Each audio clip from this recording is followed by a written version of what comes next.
morning, good afternoon, good evening, whichever the case may be for all of you listening out there everywhere across the crazy planet Earth. Welcome to a brand new edition of Vestiges After Dark.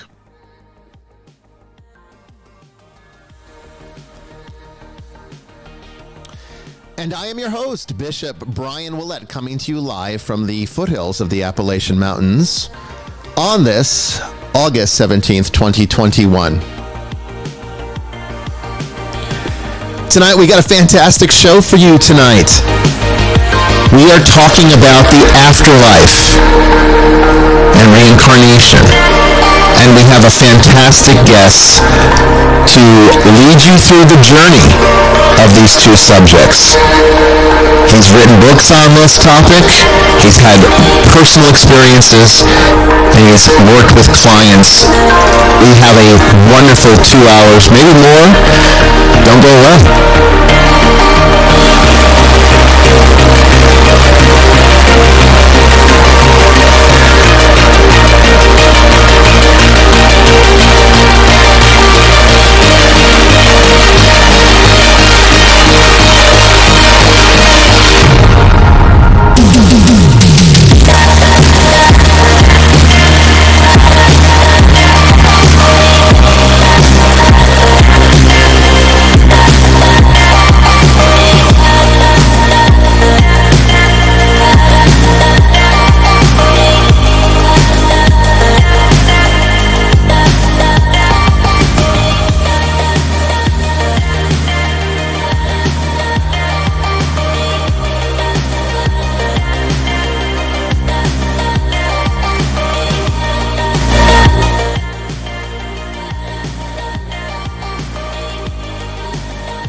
Well, hello, everyone. I hope that you are having a wonderful evening tonight. I am very pleased with the episode we have prepared for you tonight. I hope that everything is, I hope you're all ready for this. I mean, honestly, because I know that we talk about a lot of unusual topics and we deal with a lot of strange things on this show. And on this second episode, I really wanted to get into some of the things that really deal with the nature of the paranormal. I know that, one of the things that is the focus of most paranormal research is the study of the afterlife.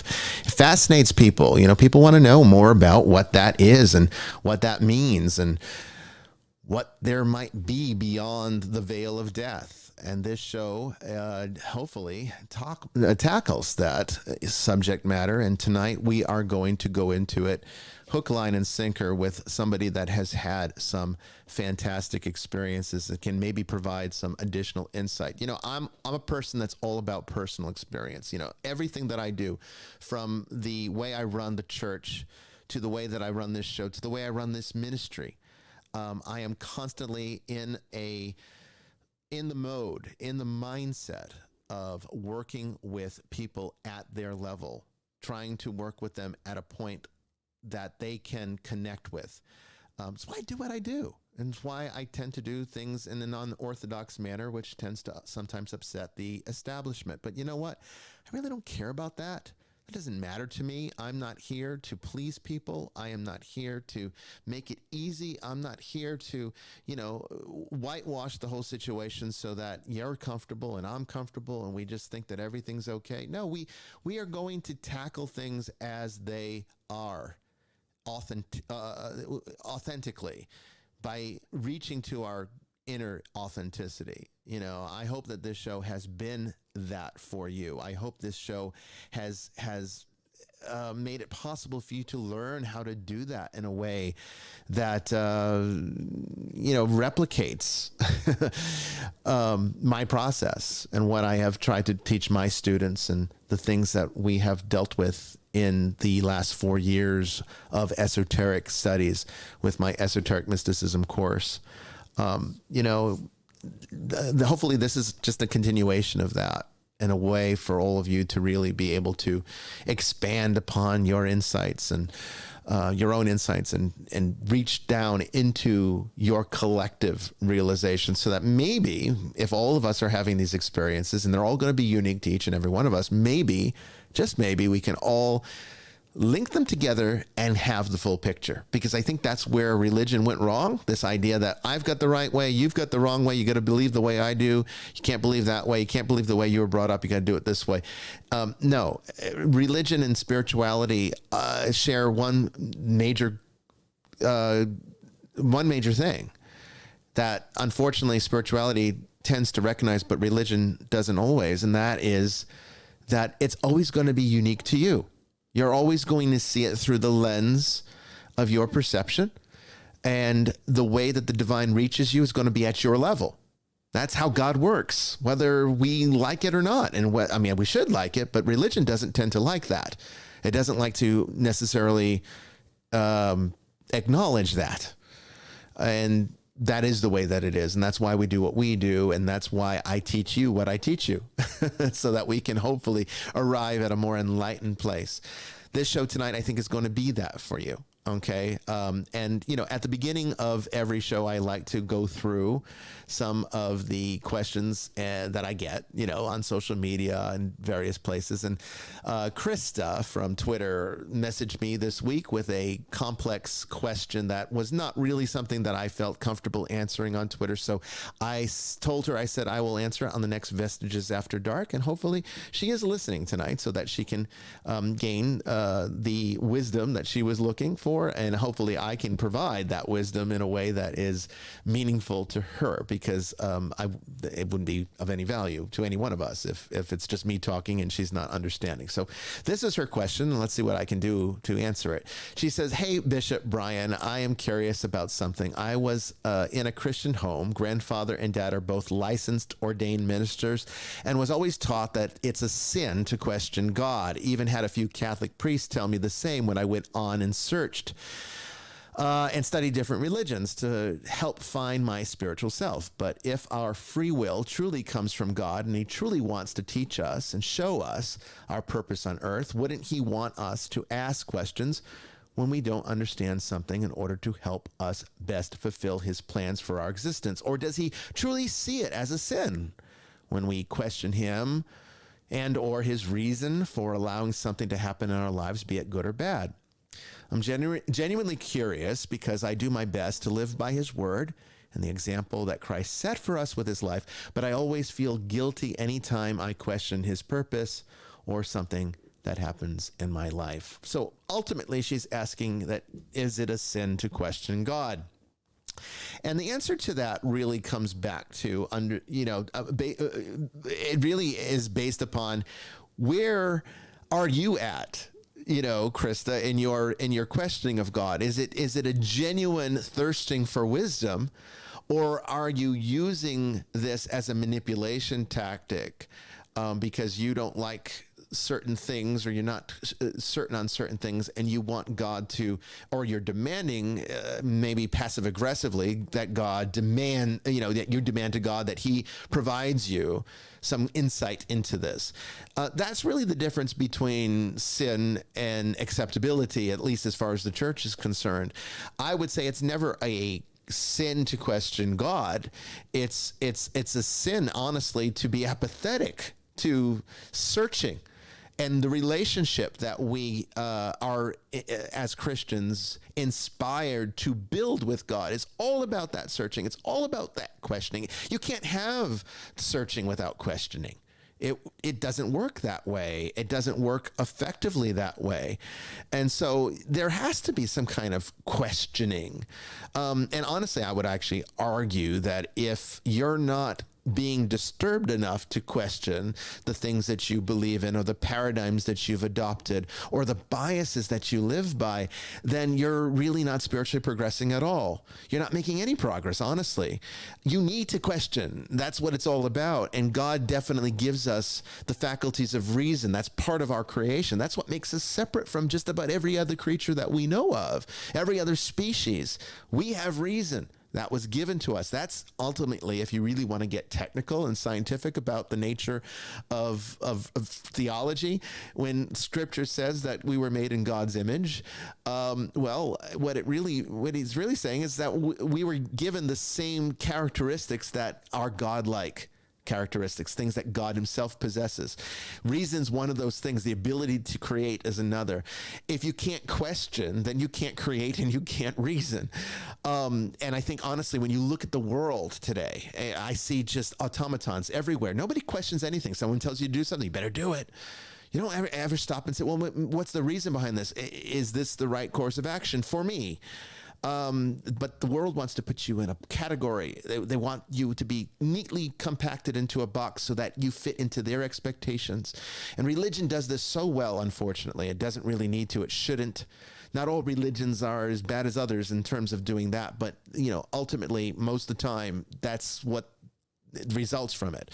So no, it is not a sin to question God, as long as your intent is sincere and it's about spiritual development. If it's about manipulating the divine, then that's a different matter. You can't manipulate God. That will never happen. And it's not really going to result in like eternal damnation. If you do, it's just going to result in probably a lot more struggle than you really otherwise would have had to deal with in your life. So, following or learning how to adopt and surrender to the will of God tends to produce the best life for you. And once you learn how to do that, that can be very difficult, and it can't be achieved without a lot of questioning. Okay. So no, don't, these Catholic priests and these ministers and all these people, all these Christians, these authorities that told you this is a sin. No, that's not a sin. Okay. The very fact that you asked me this question, the way that you asked me this question, proves to me that it's not a sin. If you came to me for confession and wanted me to absolve you of this, I would have nothing to absolve you of, because there's no sin here. This is part of your spiritual development. You're reaching a point where you're rising to a new level of understanding, and that's what you're being inspired to do. That's what's inspiring you to ask this question. So, I don't want to disparage the people in your life who might have told you differently, but understand that most people in the Christian worldview are operating at what I would consider, and this is not an insult. This is just the way that it is. Most Christians are operating at a kindergarten level of understanding, but they're afraid to graduate to first grade. But for those of us who have already reached the postgraduate level, we're going to be inspired by God to do that. And some of you are already there. You've already, you've listened to God. He's led you on that path. Think about what it was like to be in school. And the best classes I had were the ones where we could question and challenge the professor. And God wants that. He thirsts for that for us.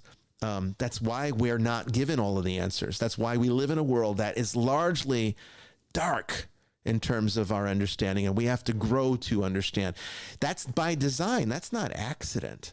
Okay, that's not just because the fallen world is, screwed up and we don't know what we're doing as human beings. No, that's by design so that we can grow organically into the divine life and a relationship with God. So no, please don't feel that there's any kind of culpability that you are incurring by committing some great sin for asking God questions or even questioning the way things are, good or bad. That's always an encouraging thing to do. And anyone who tells you differently is just not working at the level of understanding of where you're currently at. So go with your inspirations, go where God leads you, listen to the Holy Spirit, let that discernment flow through you. And you know what? You're going to end up in a much better place than if you had listened to human beings that are, again, probably working at a spirituality that's beneath you. That's why there's a disparity there. It's not a sin. Sorry. Well, no, not sorry, because I'm sure you're probably happy to hear that. Anyway, that's our question for this week. And I think that was actually a really good one. I really think that it's something that we should always be mindful of as we go on the quest for knowledge. And today's show is all about the quest for knowledge of the afterlife. What's going on out there? We don't really know. But we have Sister Mary Joan with us tonight. How are you doing tonight, sister? Good evening, everyone. I hope everybody's got their thinking caps on, because your paradigms need to be left at the door tonight. We're about to get real. Yeah. I mean, paradigms just aren't what we do at the Holy Nicolaitan Catholic Church. I'm always teaching my students, do not succumb to paradigms. You're going to get yourself into a whole lot of trouble if you do that. And I don't want you to be in trouble. I want you to grow into the spiritual life. I want you to see it for what it really is. And as a bishop, I feel obligated to do that. You know, that's the unique part of being an autocephalous church, you know, that we're not bound to convention. You know, that's one of the things that I love. And speaking of not being bound to convention, I can do all sorts of unique things. And I want you to all know that I think a lot of you know that this show is completely paid for by the church. And the church operates completely on a donation basis. So from time to time, we like to give something back for all of you who do support this ministry and allow it to do what it does. And one of the things that we sometimes do is offer gifts for benefactors that pledge a certain amount of money. And we have on our website right now, one of the things that we have been requested of us the most, thanks to one of our current sponsors, Dawn, who's on the Nicolaitan social media network. She put together about 100 of these deluxe blessing kits. These are the things that people love the most from the gifts that we would give away to our benefactors. And if you pledge a certain amount, you can get one of these boxes. Sister Mary Joan will actually send it to you. I blessed it myself. And if you have any questions about it or how to use it, there's a little booklet in there with prayers that you can use. But this is something that you can do to better reinforce your home against negativity. And there's a lot of negativity in the world right now, so this is a good one to have. But it's always the thing that people are asking the most about. We don't make these ourselves. So when a benefactor comes along and says, hey, I'd like to buy this stuff and set up a new order so that, people that pledge money can get these gifts, we have to wait until that happens. And Dawn came along and made that happen for us. So you can thank her, and you can thank Sister Dawn. Yeah, absolutely. And you can thank Sister Mary Joan for having,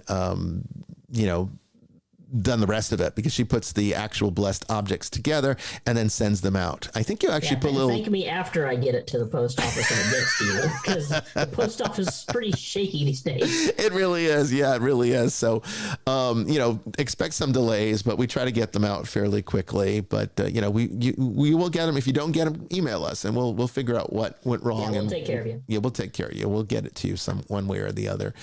But that's up there now, right now. Deluxe kit and a simple blessing kit. There's 2 different pledges for those, and you can go up there, and if you're a current pledger and you reach the minimum of that pledge, just let us know, and all you have to do is pay shipping and we'll send you the gift. Okay, it's just a gift, just a way of giving you back something for all that you do for us. And this show is one of those things. You make this show possible, and we appreciate that. We're all even myself included, we're all donors to this ministry. We all give to this ministry for the purpose of giving people back something that is valuable from the wonderful Catholic tradition that exists. And I was talking with our guests earlier, just before going on the air, about that very thing, how we got rid of the politics, but we kept everything that was of value, of spiritual value. Catholicism is a nice, deep, rich tradition. Our guest tonight is actually from the Catholic tradition. He grew up in the Catholic tradition. So we definitely have some similar background in that respect. But our guest tonight, and I'm very, very excited about this, because I really think you guys are going to enjoy this particular guest, and the subject matter being so closely related to what we already talk so much about in terms of the paranormal. But my guest tonight is Regan Forston, and Sister Mary Joan and I have been reading his book and looking at some of the things that he has talked about, and we're fascinated. We're so happy and so blessed to have him with us tonight. But Regan is currently a board member in charge of public engagement for the Newton Institute. The Newton Institute's mission is to uncover the mysteries of the afterlife with the help of 250 trained, or more than 250 trained facilitators scattered over 46 countries. They have discovered what happens to a person at death, where they go, and what they do while they are waiting to reincarnate. This process is called life between lives. With over 65,000 successful sessions, they have, in a sense, mapped out the afterlife, which includes heaven as well. Sessions are now available to anyone in the world. Most therapists have about a 90% success rate with clients. And Regan is author of a book he wrote about his personal experience in the afterlife called 3 Hours and 33 Minutes in Heaven. He's also a practitioner of the quantum healing hypnosis technique, allowing some clients to experience relief from their health issues. So, we are so pleased and so happy to bring to you Regan Forston to the show tonight. Regan, how are you? Welcome to Vestiges After Dark. Thank you, sir. You have a great announcer's voice there. Oh, I appreciate that. Thank you. I mean, I'm just... Some people don't, but you could be a radio host on CNN or something. Well, I appreciate that. That's very kind of you to I say. sound like a kid, but you'd have a radio voice for sure. Some people just are gifted with great voices. So. Right. I guess I was meant to do this then, right? Maybe. So, I discovered you by just looking up guests that might not have had, that the television audience might not be familiar with, people that are doing things in different areas of study that might not be on television. And, the last season, most of the guests that we had were from Ghost Adventures, a show that I'm on.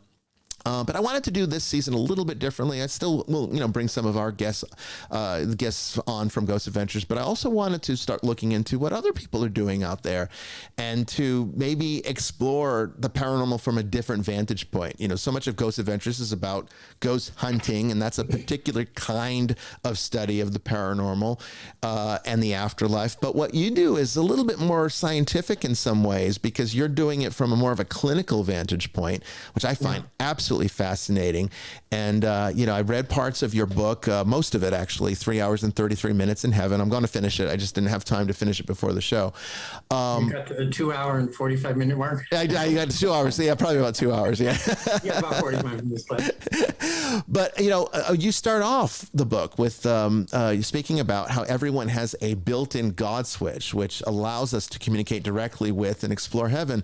And this is accomplished by entering a deeply relaxed state. So I think we should start off by maybe talking about that process and how you came to discover it. Yeah. Okay.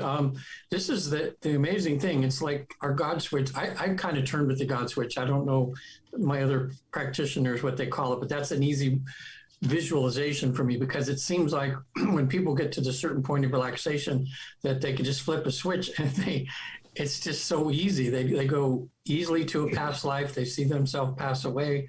And then I say, what's next? They turn around, there's an angel or a guide there. And then we go from there when we ask permission for them to visit, the place we all go, heaven or the afterlife, it's probably the same thing. But the process, because people sometimes hear the word hypnosis, there's such a misunderstanding of what it is. It's just a normal, natural process that we go through every day. Matter of fact, everybody's in hypnosis at least twice a day. That's just as they're waking up and just as they fall asleep. Right. They're at that point where if you were scientifically looking at their brain waves, they're in a theta kind of state, like a deep meditative state, or the early Christians, or like Mother Teresa, St. John of the Cross, people like that, they would go in such a deep prayer that they would be in that state and they would find themselves in the presence of Jesus, and that was almost heresy in the early world. And she was right at the time of the Inquisition, but luckily she had friends in high places who, when she wrote this work, they would hide it from everybody else, but the people in high places read the work and they left her alone. They said, she's the real thing here, son. She's actually talking to Jesus, Yeah. And that's a good bridge. Mother Teresa's works are published, and it's St. Teresa of Avila. That's because there's a number of St. Teresa. You guys probably know her. Oh, yes. And, she's one of my favorite patron St. John of saints. the Cross was a contemporary of hers, and she would be in this deep prayer, and all of a sudden she'd be out of her body with Jesus, and he would tell her where the next nunneries were going to be. And she would say, there's no way. There's too much politics going on. They're not going to, the monks at the time were killing each other because they had different things of thought. And it was like war between the monks, you know? Yeah. And, but she would follow his direction, and a new nunnery would be there, you know? So, so this process of hypnosis is, we're just replicating the process of going to sleep. In other words, I have people take their shoes off, they lay down, put their head on the pillow. The subconscious, that's signals, you know, to the subconscious, oh, I guess we're getting ready to relax, you know. So I have them pay attention to their breath to help them to singularly focus on something. We found out in hypnosis, you know, you see the watch or the spiral or something like that. What we found out with hypnosis is that when the mind can singularly focus on something, they can go into a deep trance about 8 times faster than when their mind is going all over the place. So that's what that is. It just helps you focus. So I have them concentrate on the breath. They get really, really relaxed. And then I just have them imagine an angel standing behind them. It has a little chalice of golden, what we call golden liquid light. And I have them visualize in their mind, seeing this slowly come down, land to the crown of their head. And this golden liquid light begins to relax every part of their body. So as it goes down, they just feel themselves getting more and more and more and more relaxed. And then by that point, they're usually in deep trance. I mean, it's that easy. Now, when people are going through this life between life process, the thing that's beautiful, that's hard to comprehend, but it's just magical, is the fact that you're totally aware that you're somewhere else, like in the afterlife, and you're totally aware that I'm sitting next to them and that we're talking. It's like having a split screen, like right now, where I can see you and I see me, and we're going back and forth, and we're conscious. So I can see me talking, I can see your reaction, everything there. So it's kind of like that. Yeah. And it's so easy sometimes. I had one person, she's actually in heaven, and she's before a council getting some questions answered, and she just comes up out of hypnosis. She goes, "This can't be happening. It's just too easy." And I just spent all that time getting her really deep, and we were already 4 hours into the process. So we just said, "Hey, let's just call it a day, and we'll come back another time." So 3 months later, when she came back, she had, you know, because we record everything, you know, this process. So she listened to it, and she says, "Oh my gosh, what was I thinking?" You know, so she had lost her grandmother, who she was closest to everybody in the world, to COVID. And she couldn't get back to Belarus because of the COVID, you know, and it just tore her apart that she couldn't be with her grandma at that, you know, to be at her funeral. Yeah. And that's one thing. The first time it was so fresh, I think she was so emotional, she got in the way of herself in the process. But a few months had passed, and this time when she went, she had the most beautiful conversation with her grandmother. She was just crying tears and so emotional. Like, I'm just quiet during that time, and I say, you know, talk to your grandmother and let me know when you're done, and then I'll ask you what you experienced, because we're recording this. I don't want you to forget anything.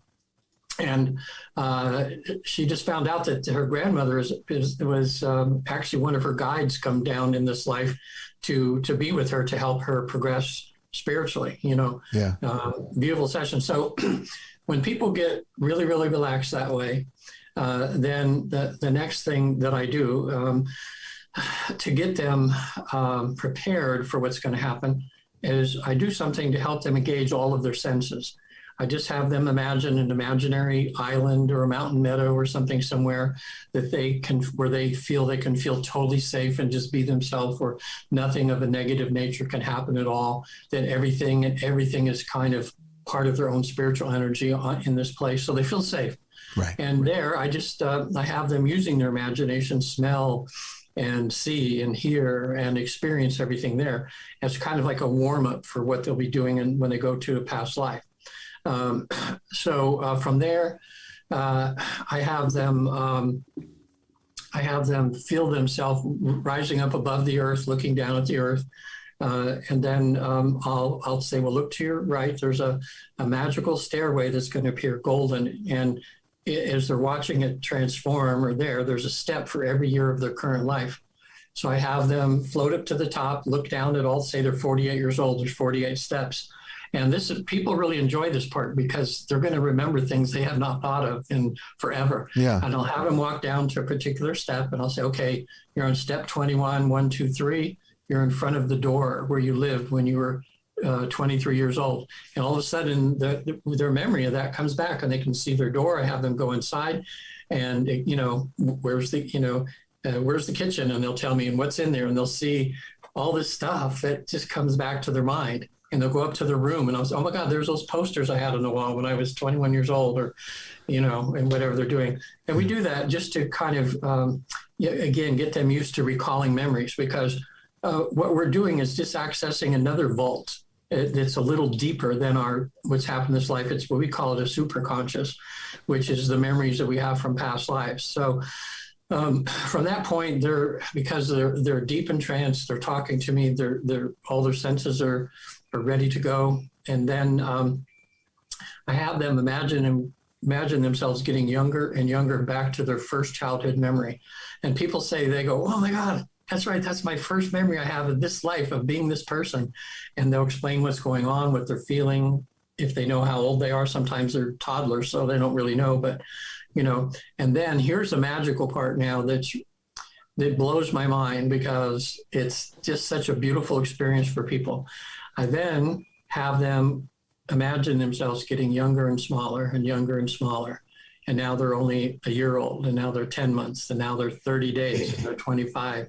And we get down to 1 or 2 days, and I'll say, 1, 2, 3, you're now in your mother's womb just before you were born.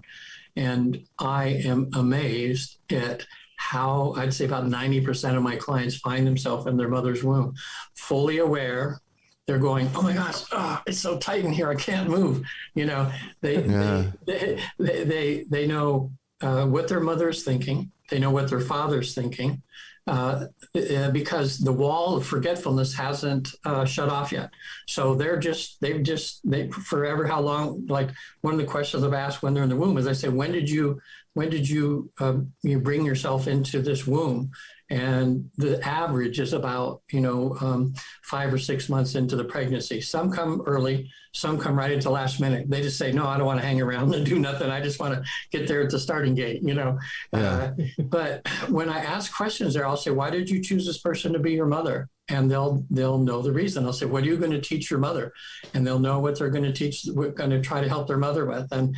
And some of them know they're going to have difficult lives with their mother. And they're not too thrilled about that, but they know it's a lesson they have to go through. Right. So it's kind of like, you have a college class you want to take.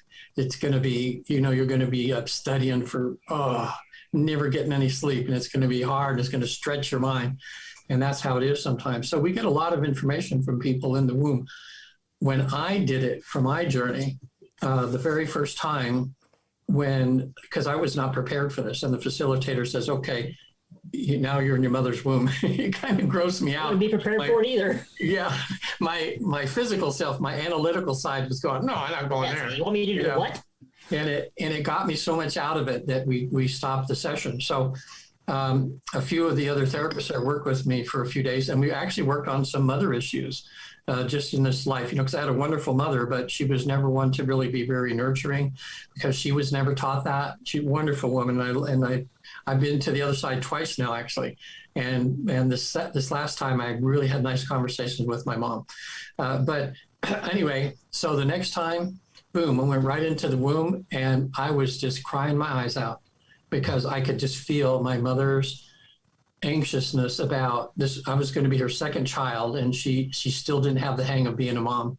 And you could just feel that she was just worried, like, oh gosh, how am I going to do this? And it was of the whole of my journey to the other side, as this was on the way.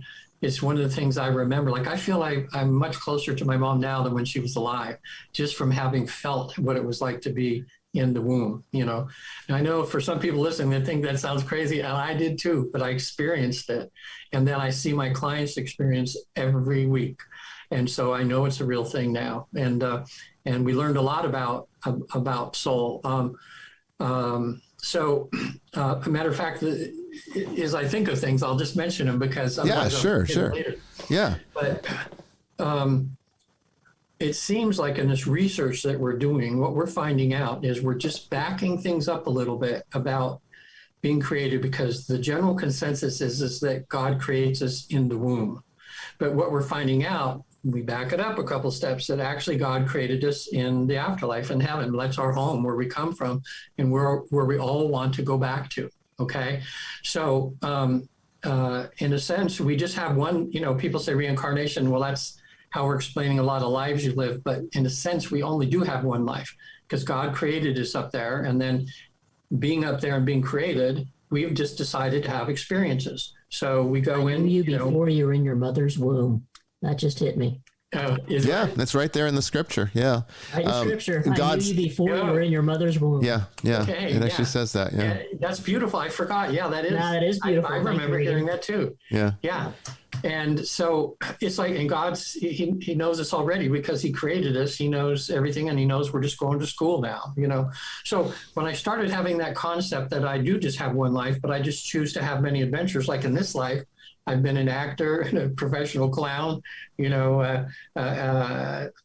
a writer and a music, even made a music CD. I've had so many lifetimes within this lifetime, that it's like having a bunch of lives in one.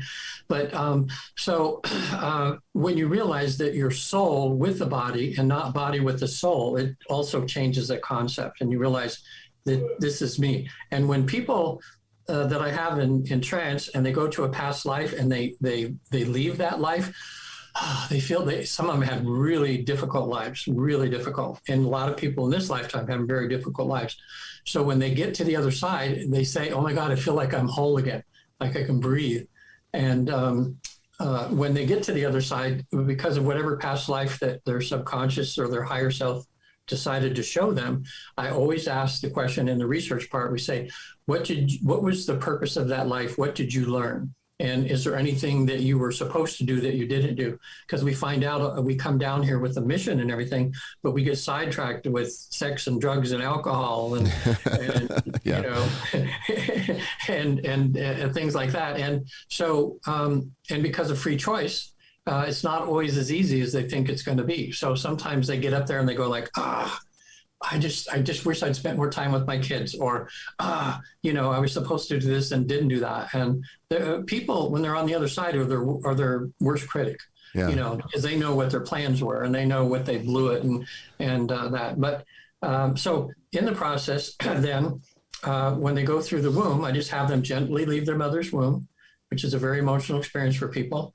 They're back up in the sky looking down at Earth, and then I'll say down, usually somewhere there's a tunnel somewhere where we always hear light at the end of the tunnel.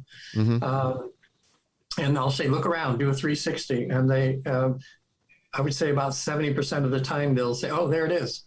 And then I'll say, I'm going to count from 10 down to 1. I want you just to float into the tunnel, and when we get down to 1, you'll be standing at another place at another time when you were the same soul, but experiencing something else with, as another person.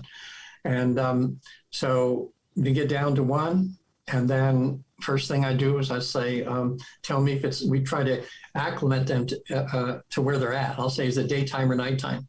And then they'll answer, and I'll say, is it hot or cold? Yeah. And then I'll say, well, put your hands out in front of you and tell me what color your skin is. Because then I can get an idea of maybe what part of the, it's on Earth here, what part of the world it is. And then I'll say, look down at your feet. What are you wearing? And then, I'll get an idea if they're male or female. Sometimes with the hands, you can kind of tell. And then I'll say, how old are you? I am just so surprised at how easy it is for people to do that. And we don't lead them here. We just ask them yes or no questions, or we give them choices, and then they fill in everything else. And I tell them before the session, I'll say, I want you to talk, And I'm glad that I've learned to do that, because I get so much more information. Because, all of a sudden they'll say, oh my gosh, and there's some people building a house over here, and oh, my mom and dad are over here or something. And then we kind of go from there. So that's the basic, the process to get them to the past life. We can even, matter of fact, a good one here would be to talk about one of my first clients, who was a 72-year-old, extremely Catholic woman. And she's the type, when she would walk in, like if she would walk in your church, everybody would turn and feel like they just got blessed. You would have new stained glass windows in your church when she walks in. She's that. We all had someone like that in our church. Yeah. Don't you love being around those kind of people? Yeah. There's some people that they just exude love, and compassion and kindness. And you go, God, I want to be like her, kind of person. And she went real easy into a past life. She was a young girl in France. She was running. I said, what are you doing? She said, I'm running. I'm hiding. And I said, what's happening? He says, there's explosions going off all over, and there's barricades all over the streets. Yeah, and she ran to this one place to hide, and a building collapsed on her, and that's how she passed away. Oh my! Yeah, it was like pretty quick. There's like, I said, did you pass away? And she goes, yes.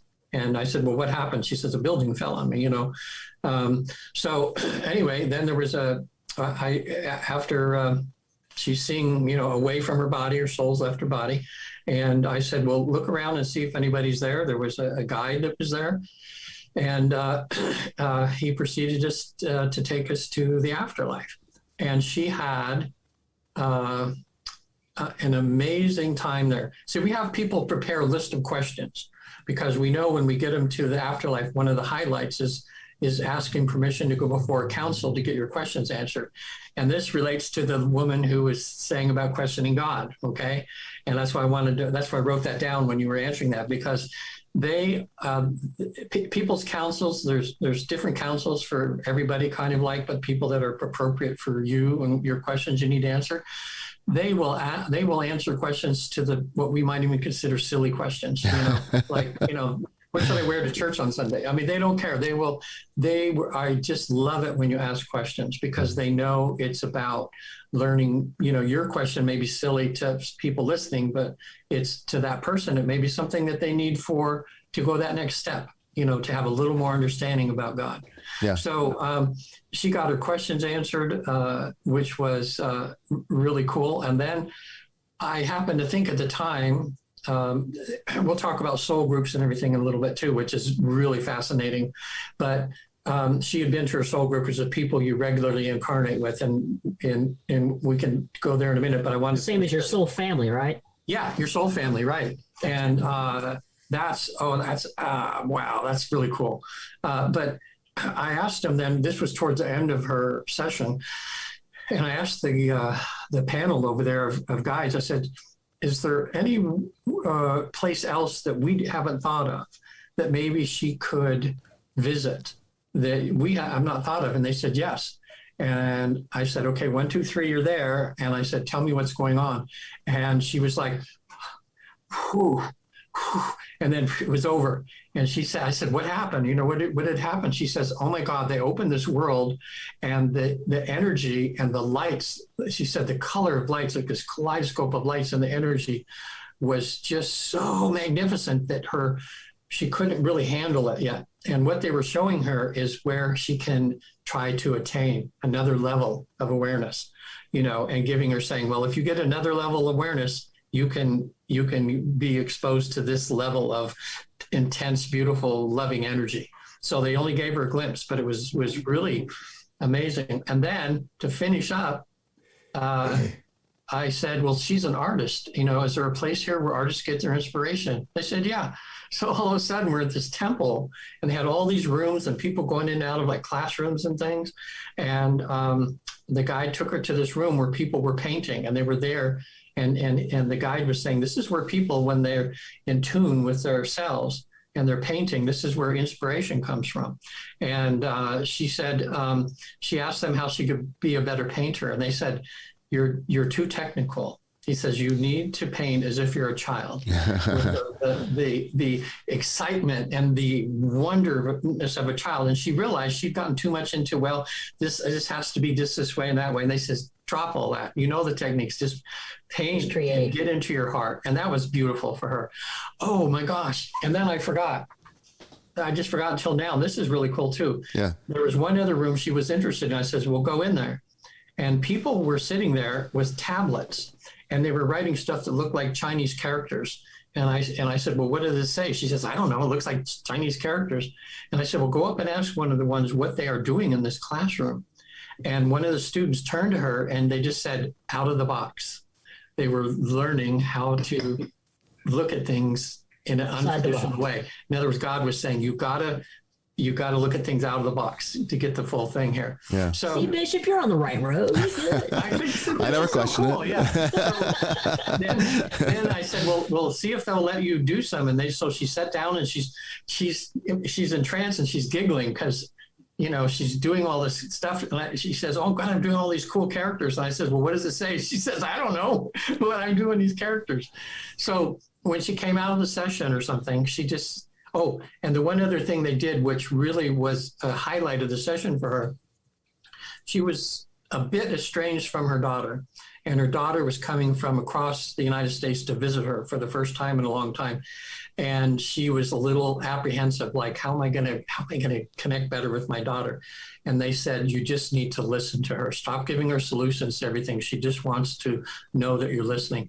And she got a month later, she texted me and says, Regan, that was the best advice I ever got. She says, I just sat there and listened to my daughter and I can't believe how much closer we are now. So, they're like life coaches that kind of know you real well. So they know what you need to do, up there. Any questions? Yeah. Well, I mean, I'm curious. Have you ever had an individual that could not have this experience? Like they came to you to have one and they were, for whatever reason, not yes. capable of getting into the hypnotic state that's required. You've experienced that? Yeah, it happens to all of us therapists. It's like I have, now that I've been doing this a while, I went from about 80%. It seems like even when I didn't know what I was doing, about 80% of people would have a great session. And now that I've learned a lot of the little intricacies and the little, sometimes we get stuck. Getting to the past life thing is pretty easy for almost everybody. Mm-hmm. And then sometimes between the space between them passing away in the golden gates of heaven, they find themselves sometimes in a blackness, but they feel comfortable and good there. They feel like it's just a beautiful place. And at first I would kind of give up, but then what I learned was just hang in there with them for a while. No hurry, mm-hmm. hang in there. And I just say, just enjoy that beautiful feeling because they're in trance, And I say, when a light or something shows up, just let me know. And sometimes 5 minutes, 10 minutes, 15 minutes later, they'll go, oh my gosh, there's a light over here. And I'll say, just go closer to it.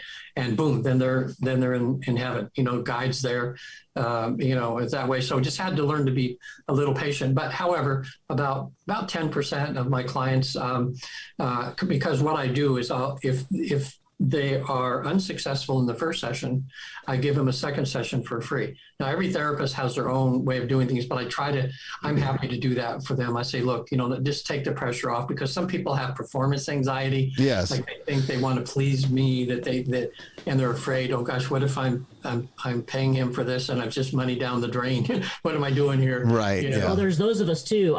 They're just a few. Twice now that I've tried to be hypnotized. This was years ago, though, and both times it was a failure. I think it's kind of a subconscious defense mode that goes up in certain people. It is. They just can't break through, and I couldn't relax enough to allow the suggestion. Yeah, from a regular therapist point of a hypnotherapist, we figure right brain, left brain, your left brain being your analytical side, your right brain being your creative side. And I tell people, I said, what we're doing today is we want you to be in your creative side. Just let your analytical side take a break. Go in the break room or just watch this from afar, but not to start analyzing everything as it's happening, because that's what will happen sometimes is people's conscious analytical side gets in the way, especially with men. I have more of that 10%, probably 80% of them are men because they come in with, and their brain is so analytical that way that they have a hard time just relaxing and letting it happen. It's like law enforcement would be my excuse, but yeah, law enforcement and military, I can see that because I've been both. So you tend to put up those walls. Yeah, and it is. And some people are afraid. Some people from their upbringing are afraid that they're going to go on the other side and be judged, or that some of their sins or something are going to be exposed and they'll be embarrassed.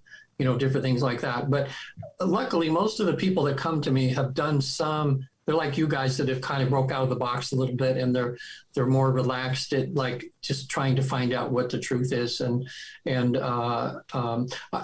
sessions can last, well, an average of about 4.5 to 5.5 hours is generally. Yeah, I saw that. Yeah, but the first half of it is me just talking to the people. I have them prepare a list of questions like that they want to have asked. We go over those. And then I also have them write a list of the cast of characters in their life's play. And other people that showed up in Act 1, Act 2, Act 3 of their life, the good people and the people that have been difficult for them, you know, and then to write a little sentence or two about them. So I go over all that, and that takes a couple hours sometimes, you know, 2.5 hours. It helps to build rapport. They start to we get comfortable, and then we take a bathroom break, and then we start in with the hypnosis part. And then I always tell them, I says, look, because sometimes they say, oh, I don't want to take too much of your time up. I go, look, I have all day, you know, because I only do one a day. I try to do no more than about 3 a week. I would imagine it's pretty draining on you. Oh, wow. Ugh. Yeah. It's good. I know in our work, you get what we call it a paranormal hangover, but just that energy transfer and that concentration, I'm sure you're exhausted. Yeah, well, I'm sure when you guys finish your show and then all of a sudden you just relax for a minute, you almost fall asleep because it took all of that energy, you know, that you do there. And now, true. okay, so I just got this to say too.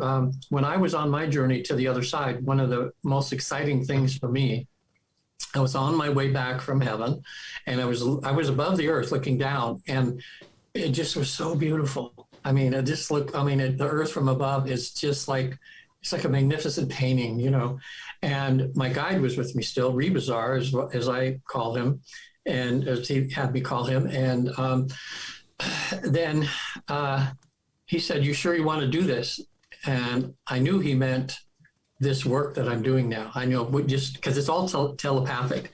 I mean, you don't even think about it when you're in that state. It's just like we're talking out. It's just natural, okay? Yeah. So, and I said, I think I said the F word. I said, yes. So here I am, my guide there, and I said the F word, you know. Yeah. But I was that excited. I knew as soul that I really wanted to do this work. So I started getting a little closer to Earth, and then my physical body started shaking, and I started feeling emotional pain. And then he stopped me. He says, whoa. And he said, what you're starting to feel is the emotional pain of the Earth, because there's a lot of it down there on this earth, you know. Got that right. Oh my gosh. And he said, look, if you're going to do this work, I'm going to give you 4 things to do, or your physical body will get sick and you're going to die. And I said, okay, I'm listening. Yeah, so sure. Then, but this is how cool it is. In my consciousness, I was shown an hourglass, and, you know, it's thin in the middle, you know, sand goes in here, comes out down here. I saw myself seeing clients, and the sand kept going up and up and up and up, and nothing was going through. Okay. And he said that, and that was the emotional issues I was taking on from my clients, the emotion, all this energy that I was using. And I wasn't having a way to let it just flow through me. It was stuck. He says, if the sand gets to the top here, you're going to be a dead guy, you know? He says, I'll give you 4 things to do. And if you do these 4 things, you're going to be okay. First thing he said to do was to do a spiritual exercise as I wake up. In other words, connect myself to the other side. And then I heard a prayer in my mind. And this is a good one for people listening. I think this worked for a lot of people. Put you in the right frame. You say, bless this day and those I serve as I keep 1 foot in heaven and 1 foot planted firmly on earth to accomplish my mission.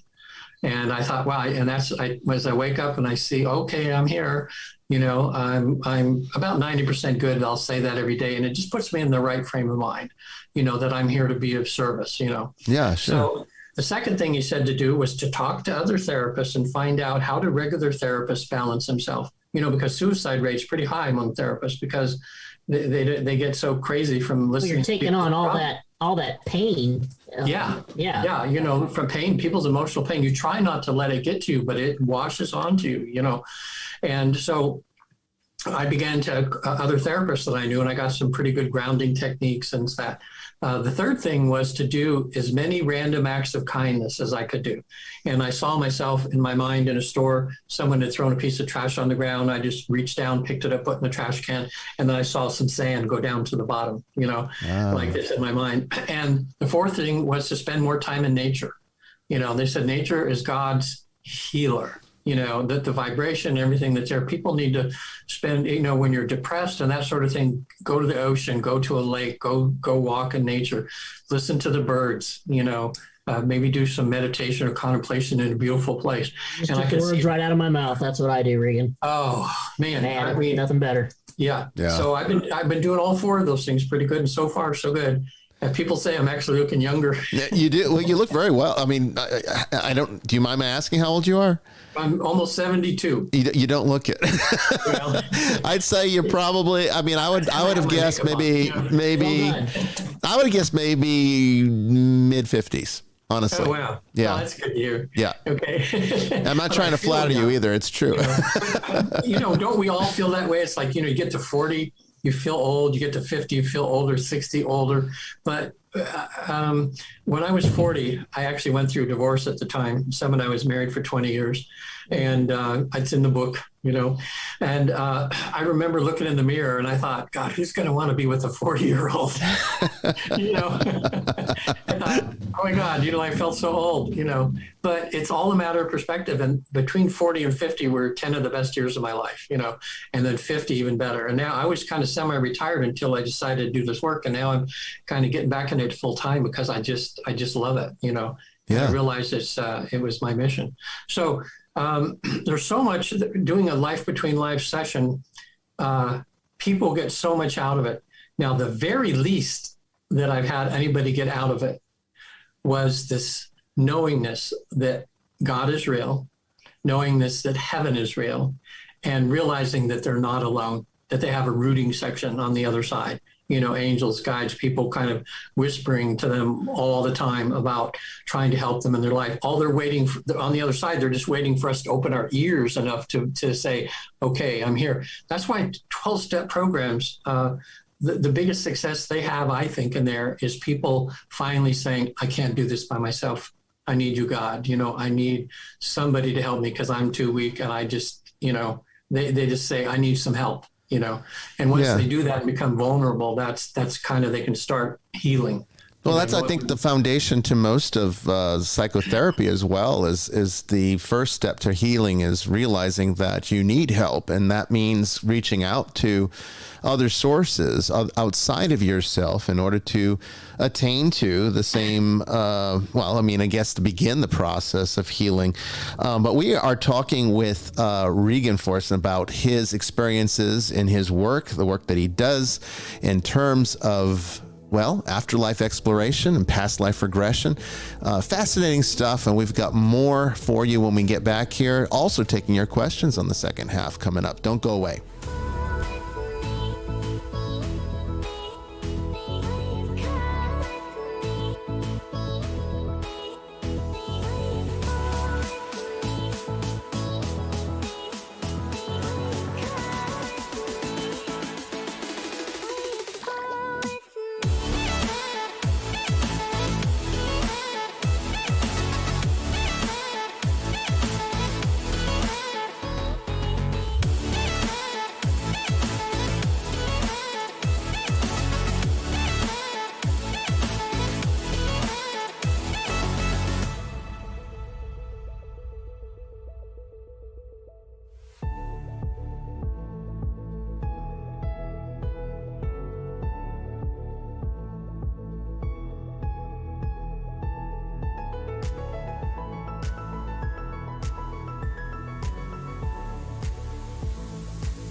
passion we're igniting, setting fire to it all. You know these flames ain't going out. This building is crumbling to the ground. Don't think that we can stop it now, 'cause baby our love is gonna burn down. You know these flames ain't going out. This building is crumbling to the ground. Don't think I wanna stop it now, 'cause baby our love is gonna burn it down.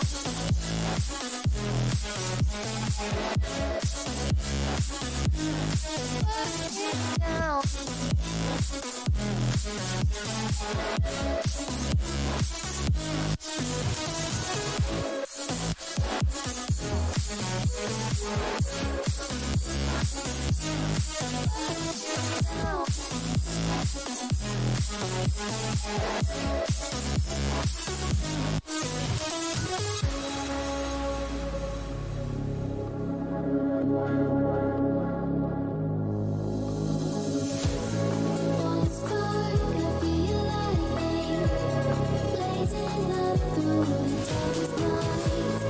Hold your breath, babe, the smoke is burning. You kiss me out and we'll be alright. You know these flames ain't going out. This building is crumbling to the ground. Don't think that we can stop it now, 'cause baby our love is gonna burn down. You know these flames ain't going out. This building is crumbling to the ground. Don't think I wanna stop it now, 'cause baby our love is gonna burn it down.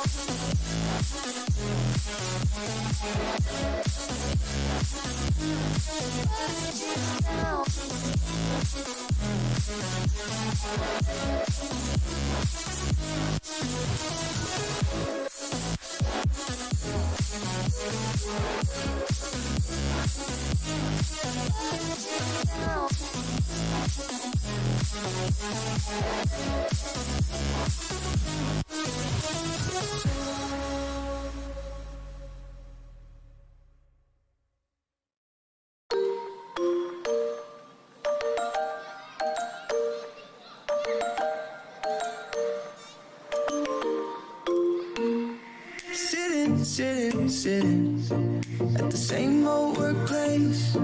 What's the point of this chase? To just bite our old tail. Wishing that something would change, that we could turn back the page and live like our favorite fairy tales. So a love so free in a world of our fantasy, flying on dragons through sky-high cities.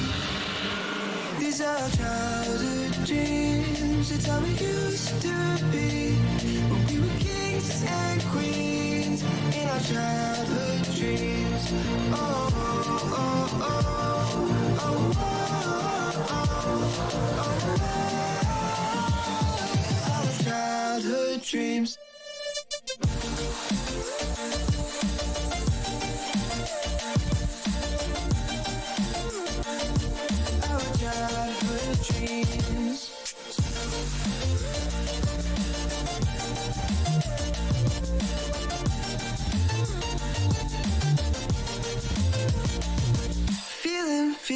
Feeling, I feel so lightweight when I think back to those days, but then we went our own ways. I'm thinking about what needs to change, that we can turn back the page and live like our favorite fairy tales.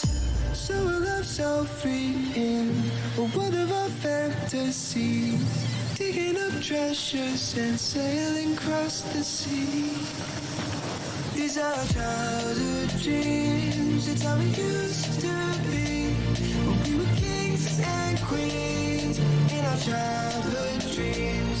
Oh, oh, oh, oh, oh, oh, oh, our childhood dreams.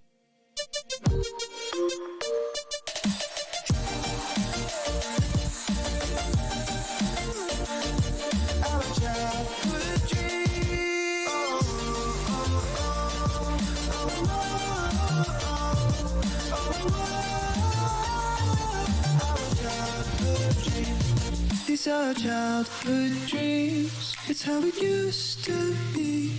When we were kings and queens in our childhood dreams.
Welcome back, everyone, to the second half of Vestiges After Dark.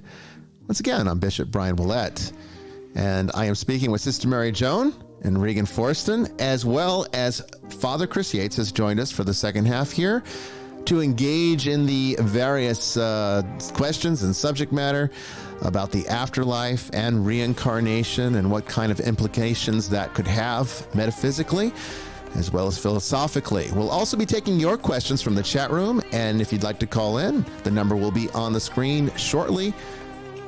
We'd love to hear from you. Don't go away.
Thank you, everyone, for staying through the break about this wonderful topic today, afterlife and past life regression. I mean, really, it doesn't get much more interesting than this. And certainly everything that we have heard so far has been so fascinating and very life-affirming. I'm really quite pleasantly surprised at just how life-affirming it is. It sort of exudes from our guests tonight. And it's a wonderful experience to really kind of engage in that exchange of energy. Certainly the world needs that kind of positivity. There's just so much negativity out there. And really, unless we make the decision to put an end to that, well, it's not going to get any better. You know, it's our responsibility. It really comes down to personal responsibility, but we are collectively responsible also for each other. So the environment that we live in, spiritually, emotionally, is really kind of all of our participation. And really, we can't wait on other people to make it better. We have to start to make that decision today. And I think that that decision is made by no longer living by fear and depression and anxiety, but focusing on those things that really matter. And it's been nice to hear that tonight. I think that really good message for this week. But again, we have Father Chris Yates from Australia joining us. How are you doing tonight, Father? This morning for you, I keep forgetting that you're on the other side of the world there. Yeah, I'm doing pretty well. We're still in lockdown here, so I could go into a political rant, but I will.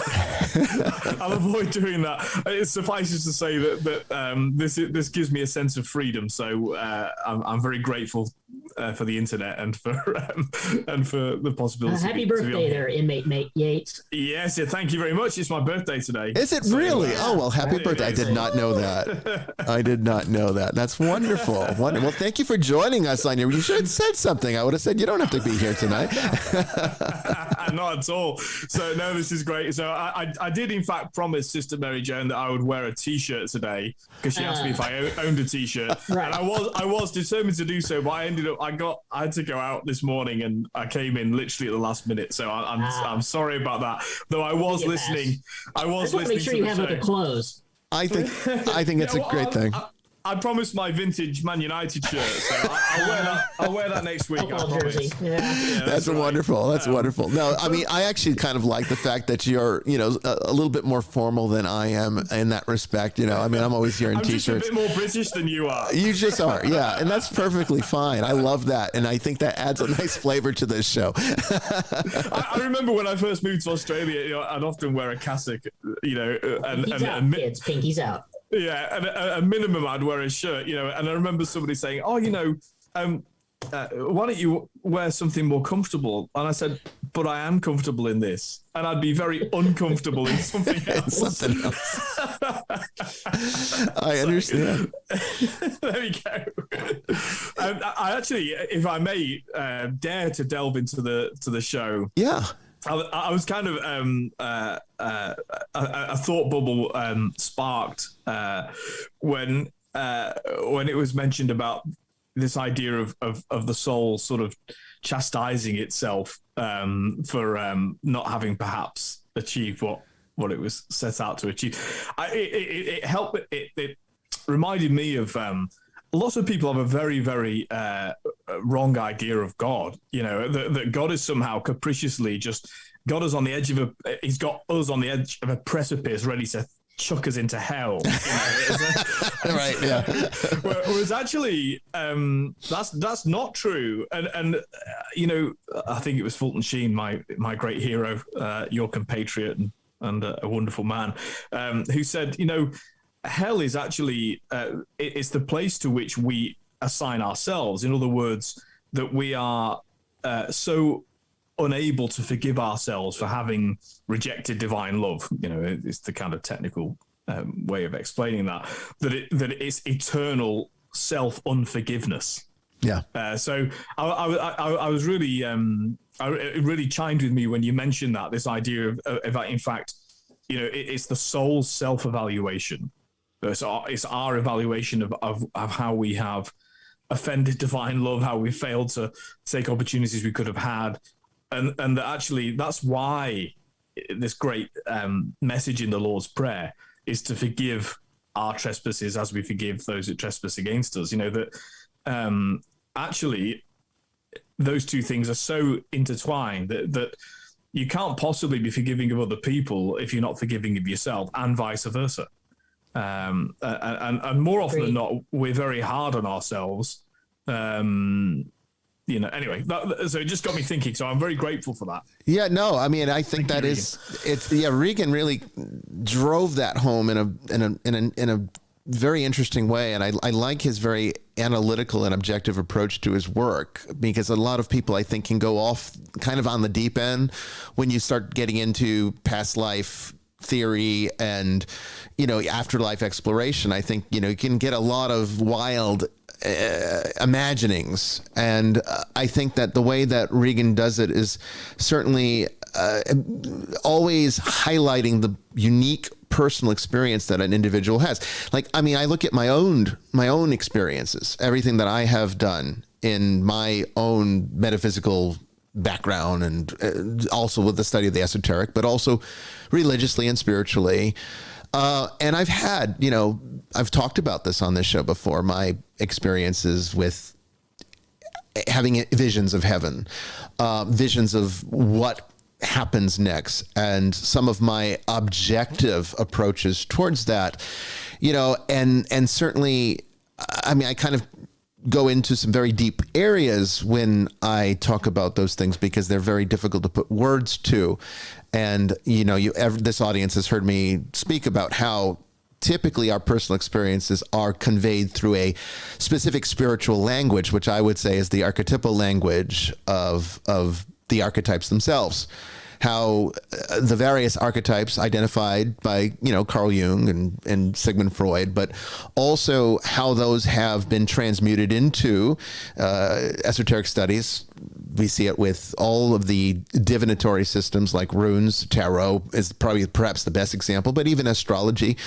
These are archetypal systems that have pervasive meanings, transcend culture, transcends everybody's psyche, and yet it's all built into our DNA itself. And that's the language. That's the language of the divine. That's the language of the incorporeal. And I think it's very important for us to always understand that there is an interpretive aspect to this.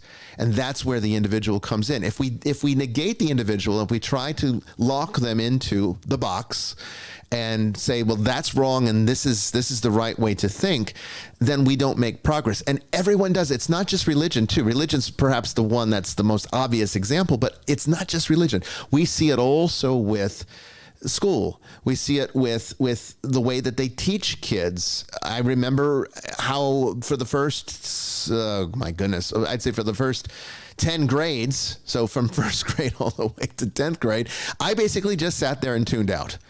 I just would not pay attention because it was just all compartmentalized thinking. It was all just indoctrination towards a particular point of view that I could not relate to whatsoever. And it was only when I was in high school, when they allowed us to start to explore free thinking, that I then shine. I could then shine within myself and outside of myself. And then college was wonderful for that.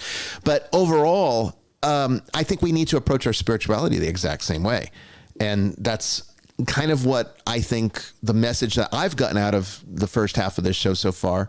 I think that's what it's been. Now, we do have a caller from, I think it's Vermont. It's the 802 area code. I want to make sure that we don't miss that caller's call. But hello, you're on the air.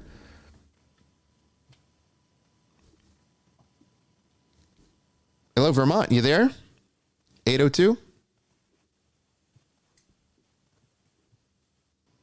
Strong silent type. Yeah, I don't know if, let me just make sure that we're not, for some reason, having an issue with the connection. But no, I'm seeing that we're connected. And we do have calls in the chat Wait a room, sec. too. I am You seeing. can't get them on. Yeah, I am seeing that they are talking. Hold on a second, 802. Just stay right on the line. I'm going to reconnect this because I think for whatever reason it's not coming through. And we will need to work on that in a moment. But Regan, wouldn't you mind while I'm trying to reconnect this caller from Vermont, because I don't want to miss his question. Yeah, I'll fill in for a second. Yeah, go right ahead and kind of, I guess. Talking. I think we're good. Yeah. Go ahead and expand on what we're going with. I want to say that in doing all this research, the positivity, it's life affirming. I mean, we've only found love and light over there. In other words, people, it says in the Bible, you're going to be judged. You're going to go, well, you have to think we tend to think of judges as being like someone that wants to, put us in chains or something. But just picture you're in the Olympics and you got all the judges there and someone says a 9, an 8, a 6, and one says, you got more work to do. Here's a 2, kind of thing. If you think of having a loving parent that loves you more than anything and is just saying, you did really good. I'm really happy about this and there, but you might think about learning a little bit more of this the next time, or you might, it's just all positive, good stuff. It's never like, oh, you bad person or you evil person or something. The people, they know what they did. They know when they missed the mark a lot of times, and they're disappointed with themselves.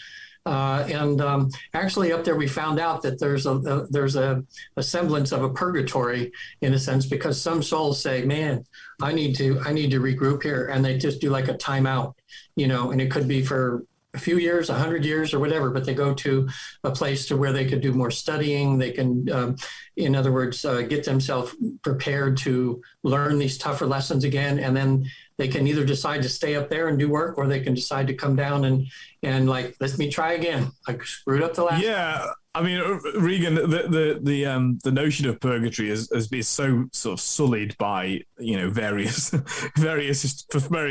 good historical reasons in many cases. But the principle of purgation is to be made pure. Like the only destination from purgatory is heaven, and It's the room for heaven. Yeah, and it's about being made perfect, and so you know it's kind of, well, one way it's been described is as pain for the sake of goodness. You know, like taking medicine, you know, that might taste awful but makes you better. Yeah, that's the whole point of it. So if I wake up in purgatory the day I die, I'll be delighted. Right. I mean, it just meant you're not quite ready for prime time, you know? Yeah. And who is? I mean, you know, you're not. You may not be the headliner, but you might be the opening act. Yeah. Yeah. So and also too, you know, I remember. Well, the other thing, because I wrote this down, we were saying that too. One of the big things up there that comes with a lot of my clients, and the one thing that, if you say what's a thread going through that people are lacking, and it's self-love. They all the time up there. They had, like, I had a young woman a few weeks ago, and she got up there, and I could just tell by her beingness that she was an advanced soul. I mean, she was so kind and compassionate and everything, but she has said her whole life she's been dumbing herself down to try to fit in with everything. When she was on the other side, she had, I think, 4 people on her council, and they were talking to her, and they spread apart and they put a chair up there, and they said, "You deserve to be up here. You know, you have worked so hard on this, but in a sense, you're dumbing yourself down, and we don't want you to do that anymore, because you are keeping people that are around you from learning things that you could share with them, even though it might not be what they totally agree with." They says, don't, in other words, be who you've developed yourself to be, because your love and your understanding of things is going to help other people, and you're not letting them have that benefit from you if you just pretend to not be who you are. You know, and she says, "You really think that?" You know, when we were talking about afterwards, and I says, "I could tell when you walked in the room that my gosh, you're just one of these special people." I said, "You got to just start doing that." Now, here's a really quick little exercise that for people listening, I'll give you that really works. And this is from a technical standpoint about how the subconscious works. As we learned in hypnotherapy college, and that your subconscious doesn't really discern the difference between fiction and nonfiction, truth and reality. It's kind of a program thing that we have in our mind that responds to what we programmed it to be. So when a person walks in the room that you really like, and your eyes light up and you get all these, "Wow, nice to see you," you know, that way, your subconscious knows every time you see that person, it sends out those things, because that's a person that you love. Okay. Now, this is hard for some people at first, but I'll tell you, it really works. And this is just traditional therapy. We're not talking, of course, everything's spiritual, right? But I mean, when I have clients that are just traditional therapy, I have them look in the mirror, and I says, as hard as this is going to be, nobody's around, just look in the mirror, try to go eye to eye with yourself, and just say, "I love you. I just love you so much." You'd be so surprised how hard that is for people to do, you know. But you see, once you do that, and then I tell them, I says, "Look, you can kind of fake it till you make it with your subconscious." So you look in the mirror, and even though part of you thinks you're doing it, get as much feeling as you can, look at yourself and say, "Man, I love you. I love you so much. You're so great. You're such a good mother. You're, you know, whatever." Well, the subconscious now has already seen you do that a few times. So the next time it sees you in the mirror, you're ahead of the game, because your subconscious goes, "Oh, this is a person we love. Okay. Now, you know, it gets on board." And then pretty soon you look in the mirror and you just go, "Man, I love you." And it feels so good when people can do that. Well, I mean, I think I'd find that very difficult. A very difficult I thing would to too. do. But I'm not suggesting that it's not a good thing to do. I think I'm gonna try it. Yeah, but I think this notion of forgiveness which is so central to everything in life, really, is I think, you know, we it's kind of tied to having standards. You know, so we can't disappoint ourselves if we have no standards, you know. I mean, I always remember that Simpsons episode, where they're all caught. They've been in the burlesque house, and they put the various pictures of Principal Skinner. Oh, Principal Skinner. And eventually there's a picture of Barney in there and no one says anything, Poor Barney. And then Mo notices and goes, oh, Barney. Like, in other words, there's no expectations on him whatsoever. So there's no disappointment. And but the notion of forgiveness is so important because in life, you can either live your life seeking not to do anything wrong, and you might even achieve it, and you think, oh, I've never harmed anybody. But the converse is, well, have you never risked helping anybody either? Right. I mean, in other words, and this is, deeply Christian now, although not uniquely, the notion that we can seek God's forgiveness is so that we can risk living, because otherwise you couldn't risk trying to do something decent if you thought, if I get it wrong, I'm going to hell and I'll never be forgiven. Yeah. But I think in people, and as a therapist, I'd ask that, how do you see that that's what's going on in people's psyche, when they're caught in, disappointments in life or challenges, that there's this wrestling going on between, well, I'm supposed to sort of do no harm, but actually, it's okay to risk doing something wrong. It is. Yeah. I think if I could interrupt here, I think we finally got our phone working again. I don't know what happened. It looks like the switchboard crashed, but I don't want to interrupt this wonderful conversation, but I want to make sure we get these callers in. So Vermont, area code 802, I think you're on the air now. Yes, Bishop Bryan, this is Peter calling. Hey, Pete, how are you doing? Hey. Not too bad. Hi, Father Yates. Hi, Mr. Forston, Mr. Mary Joan, Bishop Bryan. It's wonderful to hear your voices Hey, Pete. now. Yeah, it's good to hear you call in. So my question kind of goes into earlier in the discussion with past lives, and I was reading a theory that people that are drawn to certain points of history, that they are most likely they had a past life in that particular time period.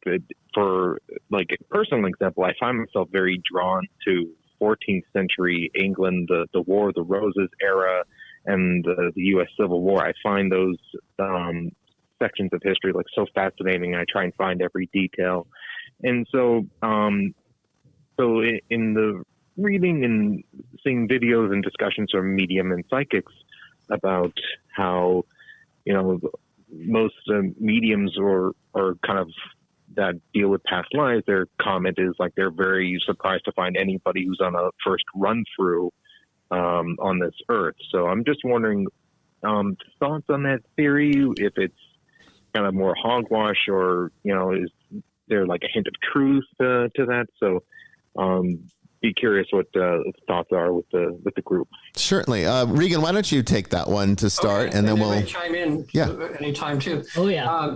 It's very common that people, and that's why they have this affinity for a certain era, because some of your past lives kind of leak through a little bit. And people have been on vacation. I know of a few friends of mine that were on vacation, very spiritual people. They were in Ireland together, and all of a sudden they feel drawn to go down to this dock, and they both look at each other simultaneously, and they go, "My God, we've been here before." And then that night they had a dream, or like an out of body experience, where one was the captain and one was the subordinate in that life. And in this lifetime, it switched. One of them's the boss of the other in what they do.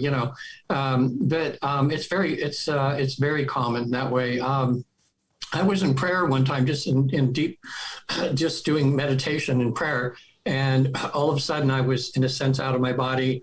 This was years and years ago, but I remember it really shocked me enough that I remember it vividly now.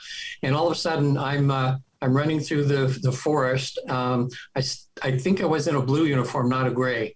That's the only thing. I'm not sure what side I was on, but I'm coming up to this crossed fence, and I can just tell you what it feels like to get hit with a bullet right in the chest. I mean, it felt like a sledgehammer hit me. And I could feel as I laid down, in this, this happened so fast, but I'm laying down and I can just feel the blood kind of spreading out, and I'm just laying there like in shock a little bit, but just that feeling of that thump right in the chest, So I've had many past life regressions and everything, and I've never think to ask to go back to that one, because I figure, that's probably where I died one time, But I remember as a kid, my favorite game was called Civil War.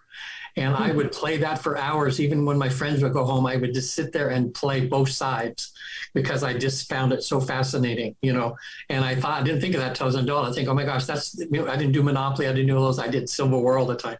So, maybe there's, something to that. So maybe one of the ways we find out is we have, like I say, 200 and something plus good therapists at the Newton Institute, and we do this all the time. And we know all the, the ins and outs and the tricks of getting you there if it's difficult for you at all. And they do actually, because of COVID, this is what really blew my mind. Because of COVID, a few of the more experienced therapists in there started doing online Zoom sessions just to experiment. And now we found out it's just as easy to do it on Zoom.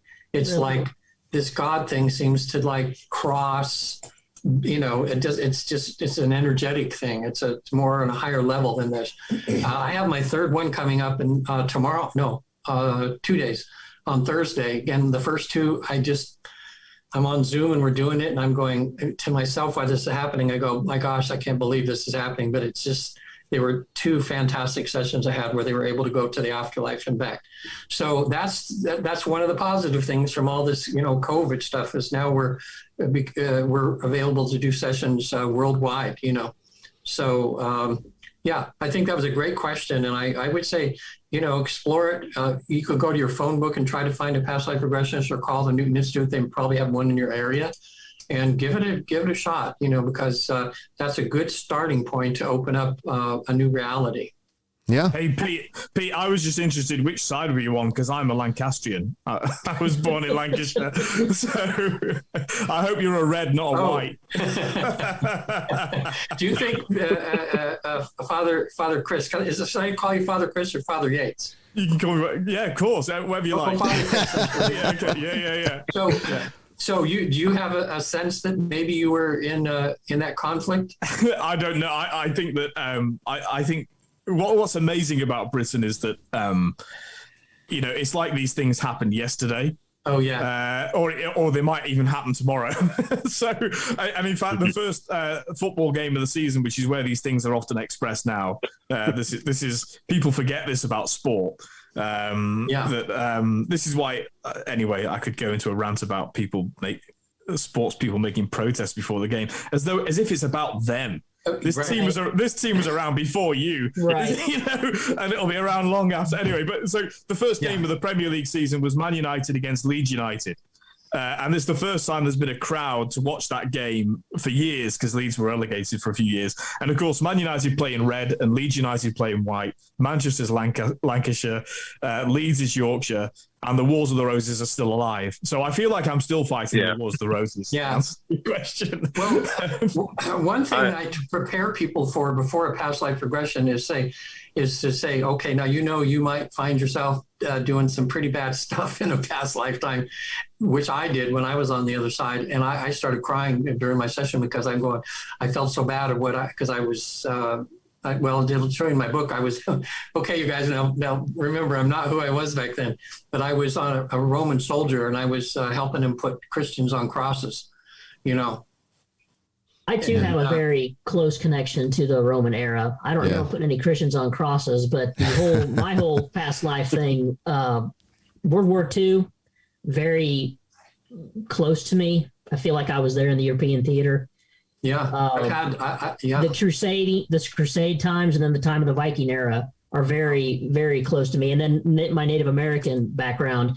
One of my favorite movies is Last of the Mohicans with Daniel Day-Lewis. Oh, I love that. I watched that movie. Favorite. Yeah, I watched that movie in a theater in Korea when I was stationed there in the Army, and the background looked so familiar to me, like that was home. And they filmed that whole thing in North Carolina. It was so otherworldly almost. And it felt like that was where I was from. And whenever I go to the North Georgia mountains, which is where Cherokee were, I feel like I'm coming home. Yeah. So when you look at it from when you look at this from a Buddhist perspective, even from a more of a metaphysical side of the Buddhist perspective on reincarnation, you'll find that their understanding of how aggregates come into being, fall out of being, in this sort of endless process of such, creates these affinities. And these affinities spawn these reactions that become parts of our identity and how we would eventually come to define ourselves as what the self is. And ultimately, this is where Buddhism philosophically goes off on the tangent of, this is the shunyata, the absolute emptiness of all things. But at the same time, that emptiness is full of something. It's just our perceptions of it make these distinctions. And when you break down the distinctions by doing the work, the great work, using meditation and other techniques, and certainly I would argue that hypnosis is basically just a guided meditation of sorts. I would say that you start to, the walls, the barriers break down. You start to see the larger reality, or maybe even, I would say, dare I say, the larger authenticity of all things. And that's where the realizations happen. And that's why Buddhist monks spend all of their time doing this very thing, because that's what they're looking for, that ultimate realization. So it's a great question. And it certainly, I think we have some great answers. Calling in from the 443 area code in Maryland. Hello, you are on the air. Maryland, hello, you're on the air.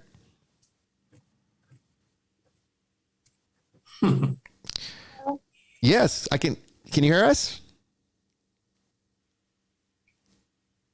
Can you hear me? I can hear you now. There you are.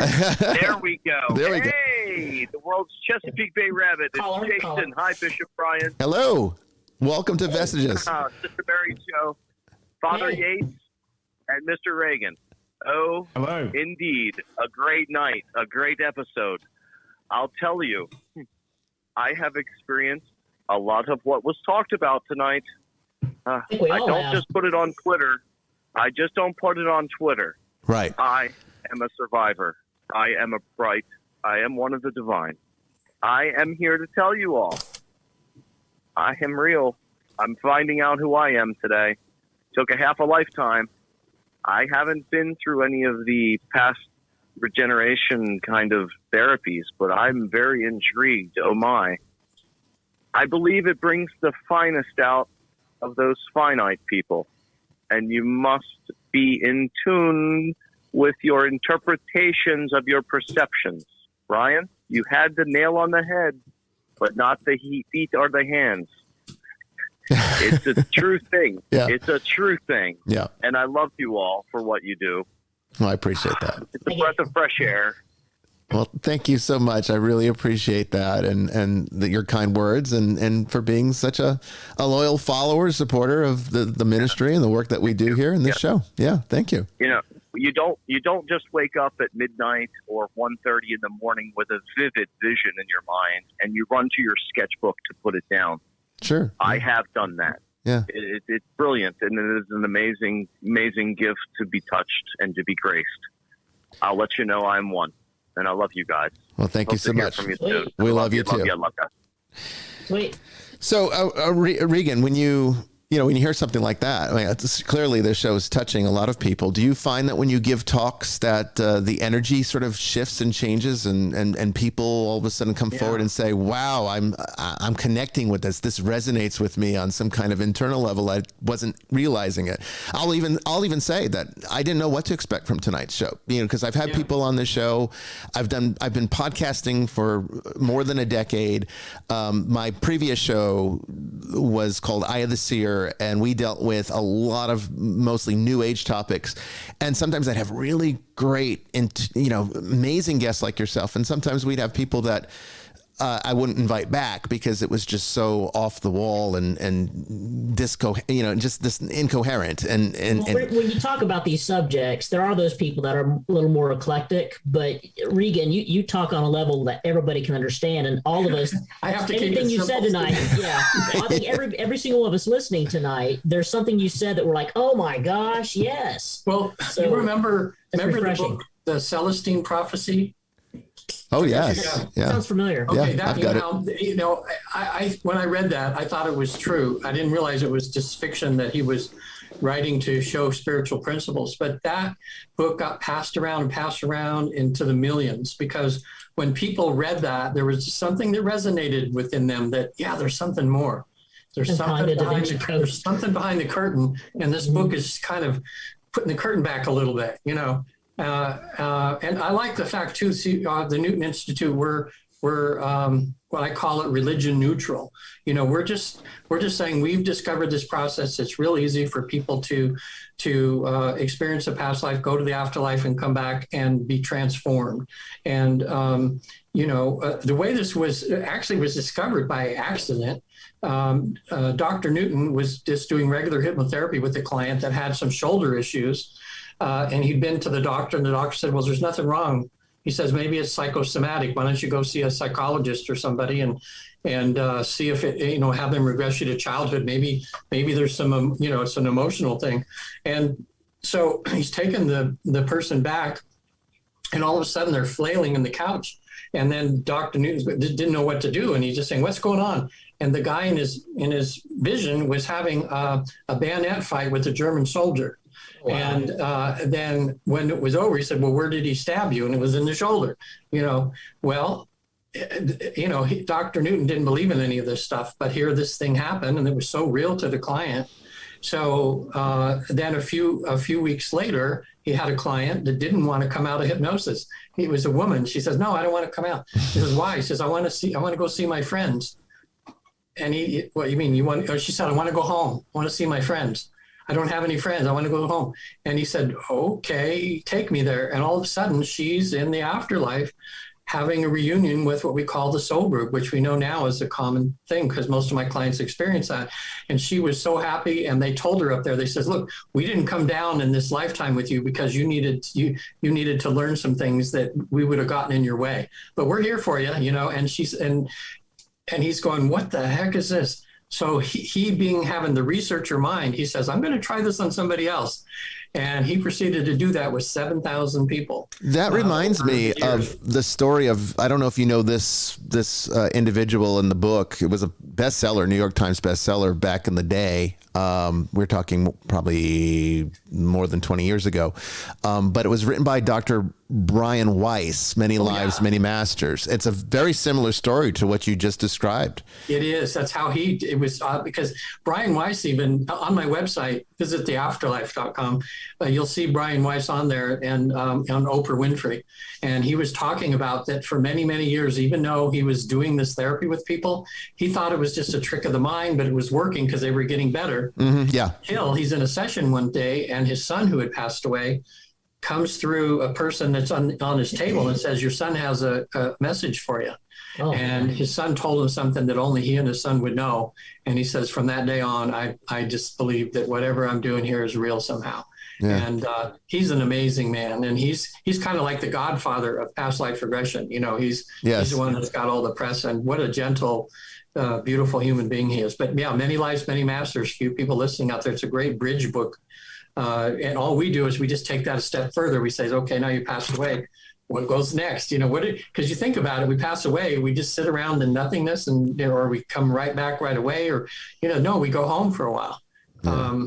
Let me explain something too that makes these sessions so real, these between life sessions so real, is that, and I have to tell you, when I had mine, which was fantastic, the first few hours afterwards, I was kind of depressed. And because things didn't appear to me the way I had imagined that they would appear to me, because physics is different over there.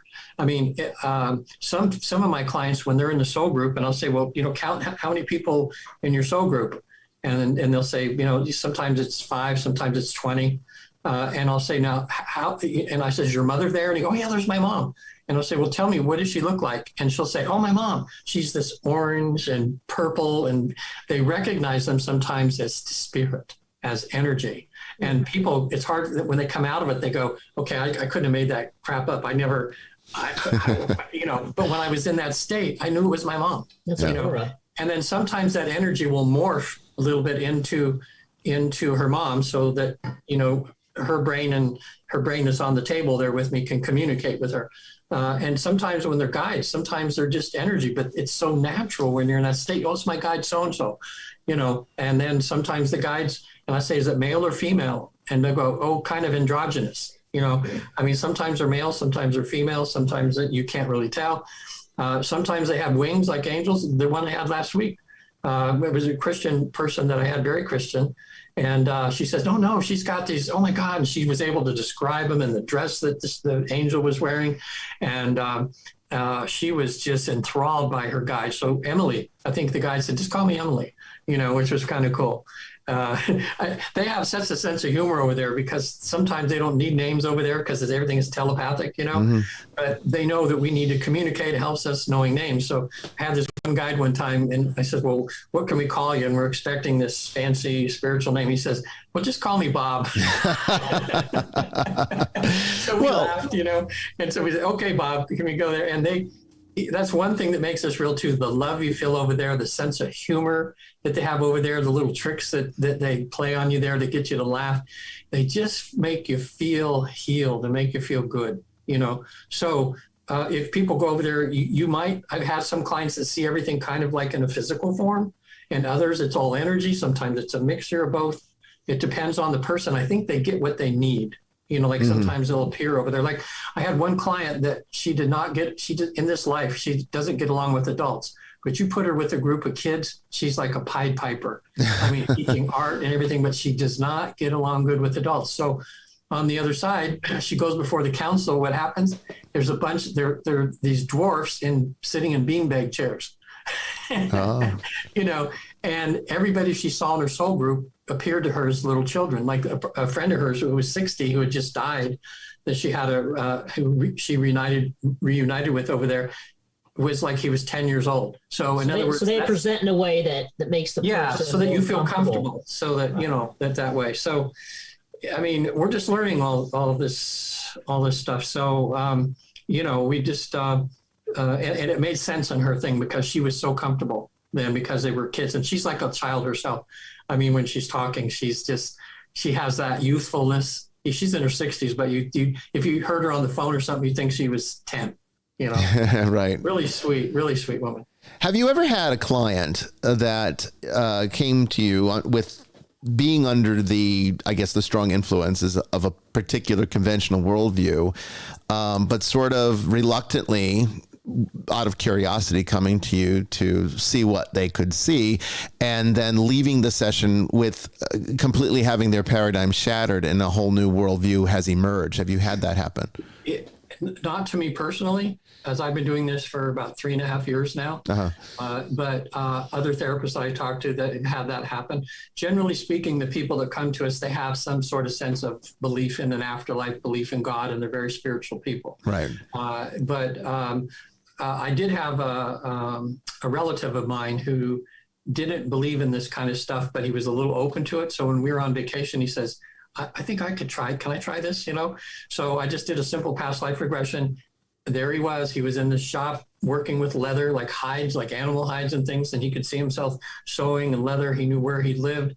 He lived alone, and he could describe the town and everything. And then when we were done, you know, I mean, I'm seeing him, I'm watching him, his eyes. You can tell when people are in hypnosis, because a lot of times their eyes kind of REM a little bit.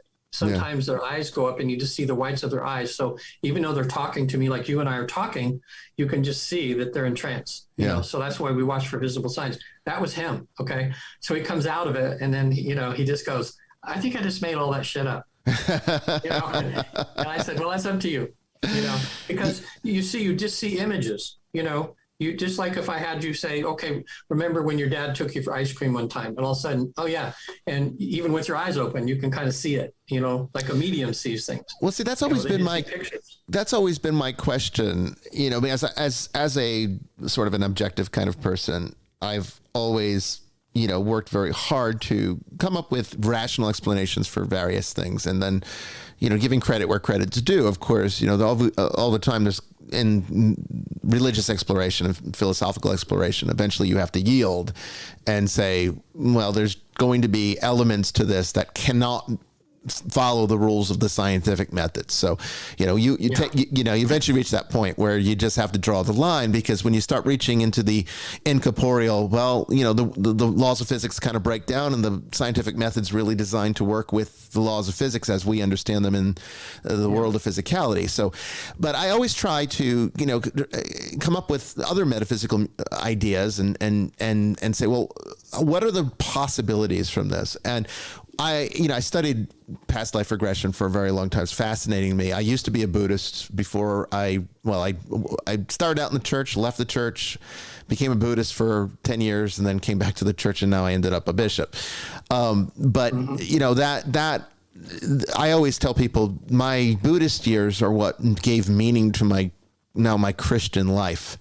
I think the reason why I could not accept the Christian life prior to my exploration of Buddhism was because I needed that connection. And that connection was the ability to, again, think outside and reach outside of the box of convention that I just never could relate to.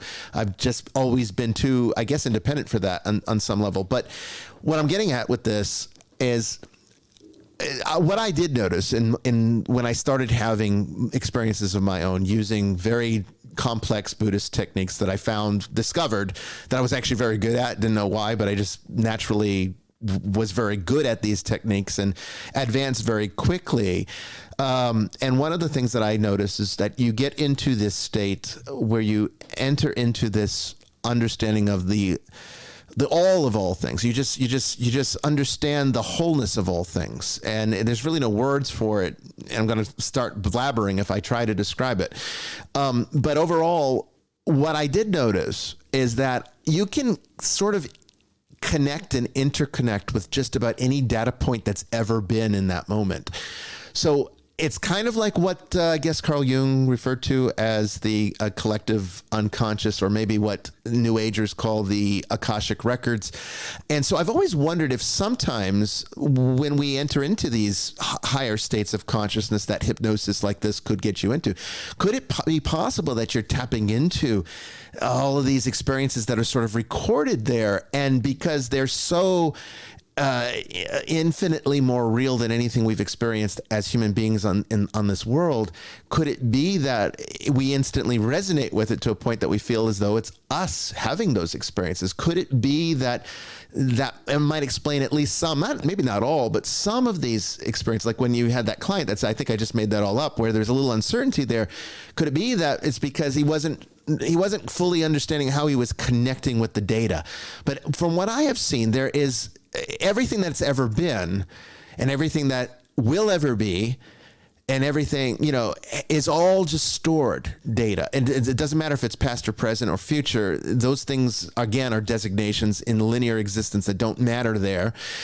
But the information's there. So every potential is there. Every possibility is there. And we can maybe access it and tap it, and then it's experienced as though we're the ones having it. Do you think that's possible? Or if not, what do you think would be the reason for not taking that as a possible theory? Like, have you had like more concrete examples that might disprove that possibility? I think it is. It's a theory out there about this, and like I say, we're just doing research and that, and amongst ourselves, we've actually talked about that sometimes. In other words, it's like you're somehow in a space and you pick up channel 12. That's there's something broadcast 1,000 years or 100 years ago, or 50, say in the U.S. Say it's an I Love Lucy episode, because we sent those out into space. And so and then maybe we tune into that, and then it feels so real because so maybe we're thinking we are that we tuned into, and that's a distinct possibility. And it might be that going beyond where we are doing the research, that ultimately, if we're part of God and part of that fabric of God, that at a certain point, all the experiences that God has had all of us experience could be part of ourself, so it's possible that that's the case. Yeah.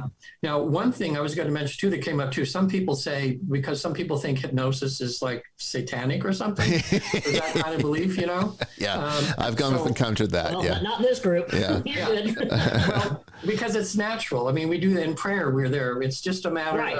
of when we're really relaxed and we're really focused on praying, we put ourselves into trance in a way. And then that's when we can, in a sense, you hear a lot of pastors say, I was in deep prayer and God told me this, or boom, it's like we have this access. But what I tell people sometimes, I say, is, well, go to the University of Virginia website. They've been studying past life regression for 40 years without the use of hypnosis in children who remember past lives. Yeah, And that's Bruce Grayson. yes. Dr. Bruce. Yeah. Yeah. I've studied Ian him. Stevenson, and Fascinating then stuff. I think Taylor, I forget his name now, is Jim Tucker. I think it's taken over from something Ian Tucker. Stevenson. I know Yeah, it's Grayson started it. Yeah, there's a great video on YouTube now with Jim Tucker talking about all the current research, because they wanted to try to prove it without hypnosis, because people saying, hey, you're altering people's minds, you're leading them on. But This was the documentary with the little boy who was a fighter pilot in World War Yes. II, and his plane got shot down. And that Yes. was just mind blowing. That's on YouTube too, I think. Right. That's where I saw it. Well, I actually have remember a book I'm giving away right now on my website. It's called Reincarnation is Real. It's an ebook, and it's just about the current research being done around the world. And there's so much being done and so much information coming in now. Like we say, I mean, to us, it feels like we've proven reincarnation. I mean, we trying to use scientific modalities to prove metaphysical things. So it's almost a little like apples and oranges, Yeah. but somehow when And we've been doing that for hundreds of years. yeah. You have, right. But before I forget too, I want to tell you that woman that was very Catholic that I told you that lights up the room when she comes into church. Yeah. The last thing we did there, I just, as an afterthought, I don't know if I was getting it from somewhere, but I said, is Jesus around? And the council said, yes. And I said, well, can she have an audience with Jesus? They said, sure. So immediately she is in the presence of Jesus. Her tears were just coming down her eyes. I said, okay, I'm going to be quiet. You have your time with Jesus. And when you're done, if whatever you want to share, we'll put on the recorder. So it was about 15, 20 minutes. And then she finally said, okay, I'm done. And I'll tell you, that was the highlight of the thing for her.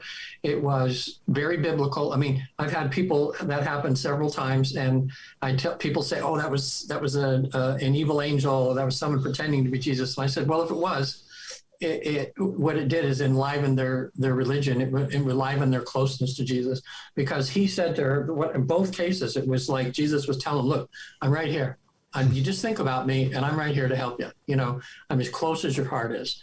And then for my client, I'll call her Mary, Mother Mary showed up.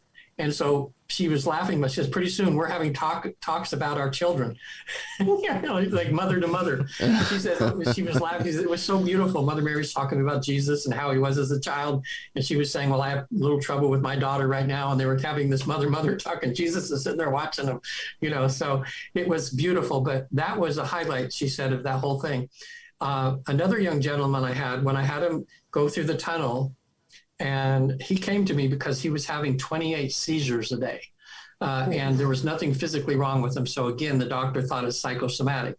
Yeah. So I regressed him in this life to see if he had any traumas and everything. Couldn't really find anything. Next session, I said, well, if you're open to it, we can try past lives. He didn't quite understand what past lives was. He's heard about it, but we had built a rapport. So he came in the next session. He goes through the tunnel. He comes out in the afterlife, and this shocked me because it was the first time I've had this happen. But his whole body changed, and he's saying, nails, nails. And I said, what's happening? And he was being nailed to a cross.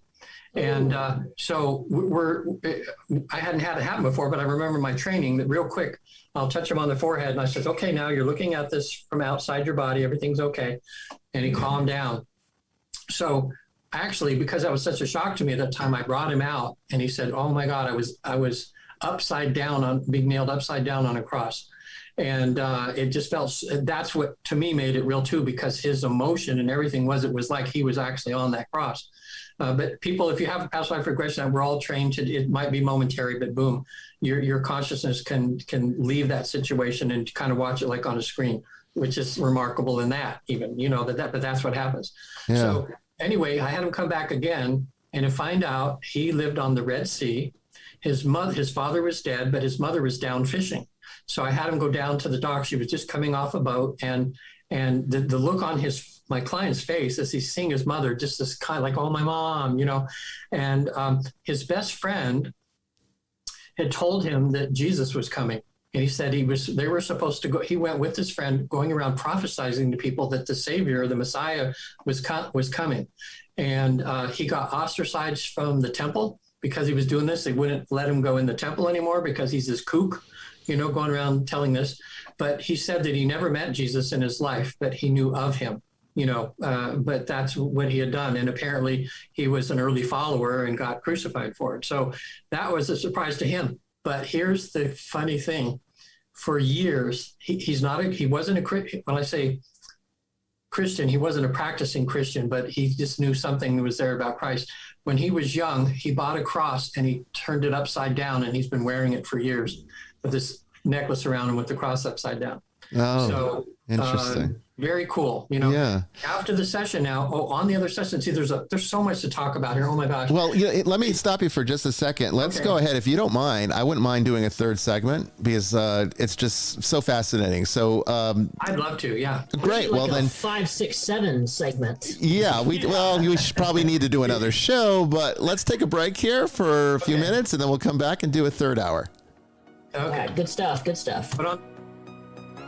More than lovers, destined to find one another. Like lightning and thunder, can't have one without the other.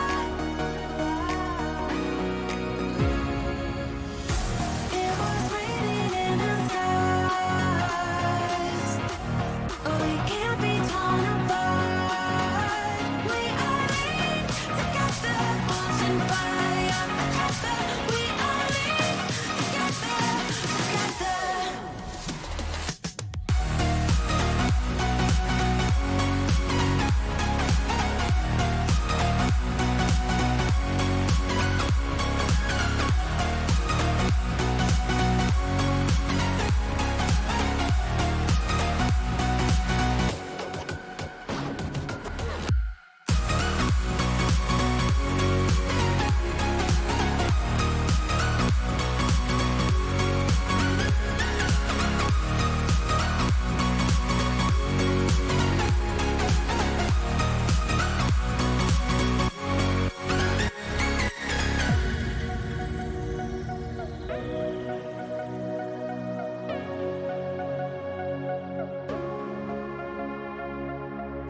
pushing my limits and all the drive that I have. Well, I'm going the distance with you.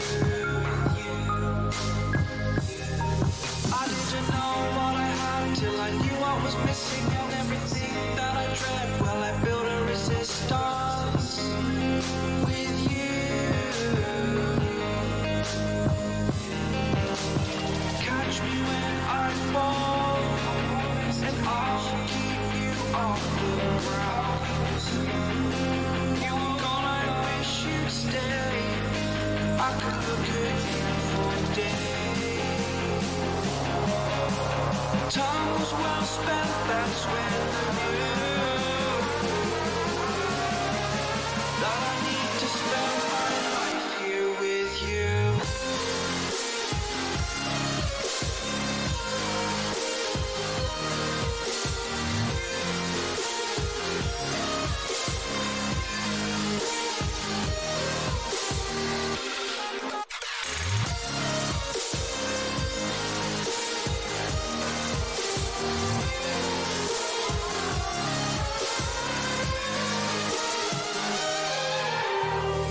Take your time, not in the fast lane. I understand that you've been broken too many times, but I'll be waiting to make you lose from all you've taken.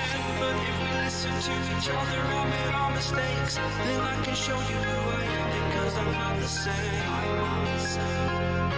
I'm better with you.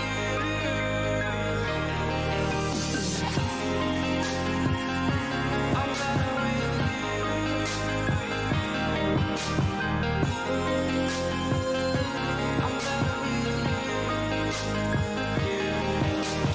catch me when I fall, and I'll keep you off the ground.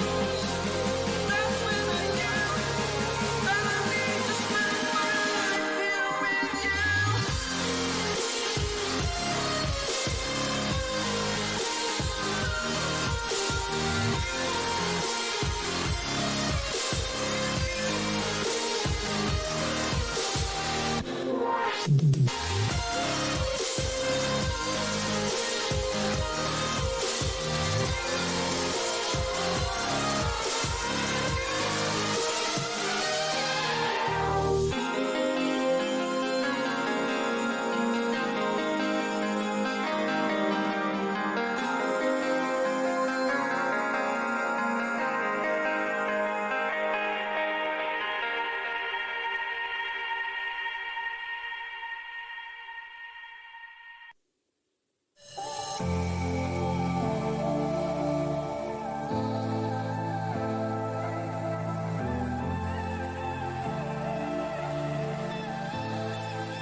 Welcome back, everyone, to the third segment of Vestiges After Dark. Tonight we're doing an extra one, another bonus. You're getting a whole bunch of bonuses this season, it seems.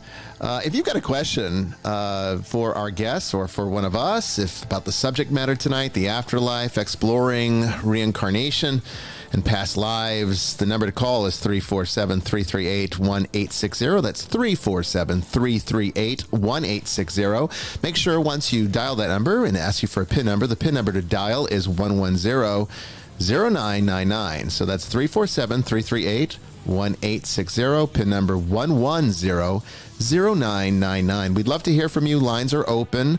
Don't hesitate to call. Also, we'll be taking questions from the chat this segment. So, Sister Mary Joan, will be on the hunt for those questions. And we'll be back in just a moment. Don't go away.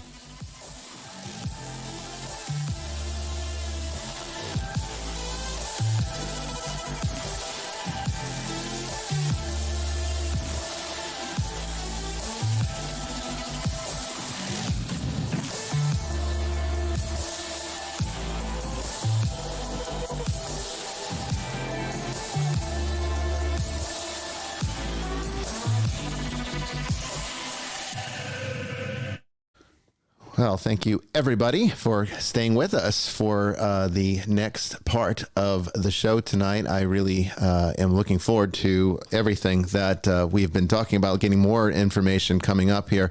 Sister Mary Joan, if you wouldn't mind letting me know if there are any questions that you might have seen in the chat. I don't know if you have noticed anything or not. Danielle had a good one back about an hour ago. She is known as the Mystic Autistic, so her question makes sense. This is for Regan. Are neurodiverse brains affected differently to usual neurotypical brains? Oh boy, that sounds like I don't know how Like to someone with autism, is it harder? The only thing that I know about, I have regular clients that are autistic. I've had regular clients that with different degrees on the spectrum. Right. And They're all over. they're usually I use traditional things because they have a lot of times with ADHD.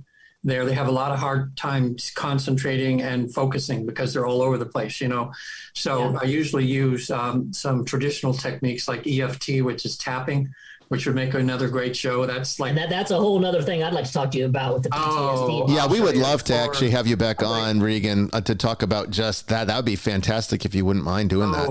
I'll tell you, for people that just they don't want to go too woo-woo, this kind of stuff we're talking about. We're woo-woo. It's okay. Yeah, okay. EFT is, I'll tell you, it's almost a panacea for, I have in my regular therapy, a majority of my clients are women with rape, incest, and violence issues, and people that have had post-traumatic stress.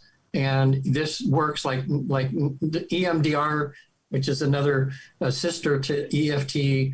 They work. And I see miracles happen right before my eyes. Had a gentleman come into me, his son had shot him in the head, and the bullet went in his ear, came out his mouth, and then he didn't press charges on his son, and his son died of drug overdose a few months later. He loved his son was in a gang, and he just was beside himself. On a scale of 1 to 10, he said he was at a 23. He said it was just devastating. So we did the EFT, and within 1 hour, he said, "My gosh, I feel like I'm at a 4." And he came in a second session. He said, "I'm at a 0, Regan." Third session, "I'm at a 0." He says, "I still know my son shot me and I still feel sad, but I'm not doing this all the time because of it." He felt like he had his life back. And I see that happen over and over and over. So yeah, that would make another show, but we could actually teach it to people. They're doing this in schools now. And one principal is calling another school and saying, "You got to have these EFT people over there." You can't tell they've been transforming the children in our school by teaching the kids how to do it. Yeah, I've been taking acupuncture for several years, and this is manipulating the acupressure points. Yeah, this is tapping into the meridians. Acupuncture. Yeah. So I found it fascinating. Yeah, the thing which is good is that as people are talking about their issue, where I see the healing happen is they'll say, even though I feel like killing my boss because he's so mean to me, and he's, I hate him so much. But you know what? I love and accept myself. When they get to that point and I just watch them start to downregulate, it's like vomiting out your true feelings about something. And then it's a sense going to your higher self and saying, "Look, it's okay. You're just human. You're having these true feelings and you love and accept yourself, even though you're just human and have these feelings." And they just relax, So, would you say that's like a toned down version of what you describe in the book with the Zen monk experience that you had with the stick? That was You want to tell the audience about that one? I laughed about. I enjoyed that part of the book. It's in my book, 3 hours, 33 minutes in heaven. I went to a Buddhist retreat for 7 or 8 days, and what we did was the hard. My hats off to Bishop Bryan for being a Buddhist for that long. I had such respect for them after this retreat because the what they put themselves through, it's just so deep, you know. Very disciplined life. Very. Yeah. It's like, well, it's like the monks, you know, sequestered monks, same in the Catholic Church, who would spend their days in meditating in their little cells, you know, same thing. So the idea of having it for 7 days is that our human exteriors are so crusty and so cemented onto us that it takes a while to break through that, to get to our true selves. So about the sixth day, and we were doing we did 9 hours of meditation a day. We did open-eyed meditation where I just sit there until my back was killing me and I was thinking, what the heck am I doing here? And I'm looking out at a tree leaf that I'm concentrating on for all this time. But we would do that for an hour, then we would do a walking meditation in the snow barefoot around the temple that we had created, you know. And the first day you're out there and you're thinking, what did I sign up for here? This is no way. My feet are freezing. I'm going to die. I'm going to get, you know, frostbite. And the same thought in basic training. Yeah. Right. Yeah. And this is the same. That's as what it is. training. Yeah. And by the fifth or sixth day, you're walking in the snow, no problem. Oh my gosh. It's such a thing of showing how weak we are or think we are and how much more we can be, how much stronger we can be. You just got to make your body do what you want it to. Yeah, one of the monks there laid down in the snow in his underwear, and we watched him over a period of an hour melt the snow around him, you know, because he was able to raise his body temperature enough to where it didn't bother him at all. It was amazing. So that was a real awakening for me, saying, you know what, we are so weak. We're much stronger than we know we could be, you know. But anyway, the Buddhist in this particular, and I forget the type, it was from Japan, a Buddhist sect there. They have this thing called the stick, and it's about maybe 3 inches wide, about 1 inch thick, long, and the monk would keep it behind him. And if somebody was having trouble concentrating or something, they would nod to him. He would walk over to them.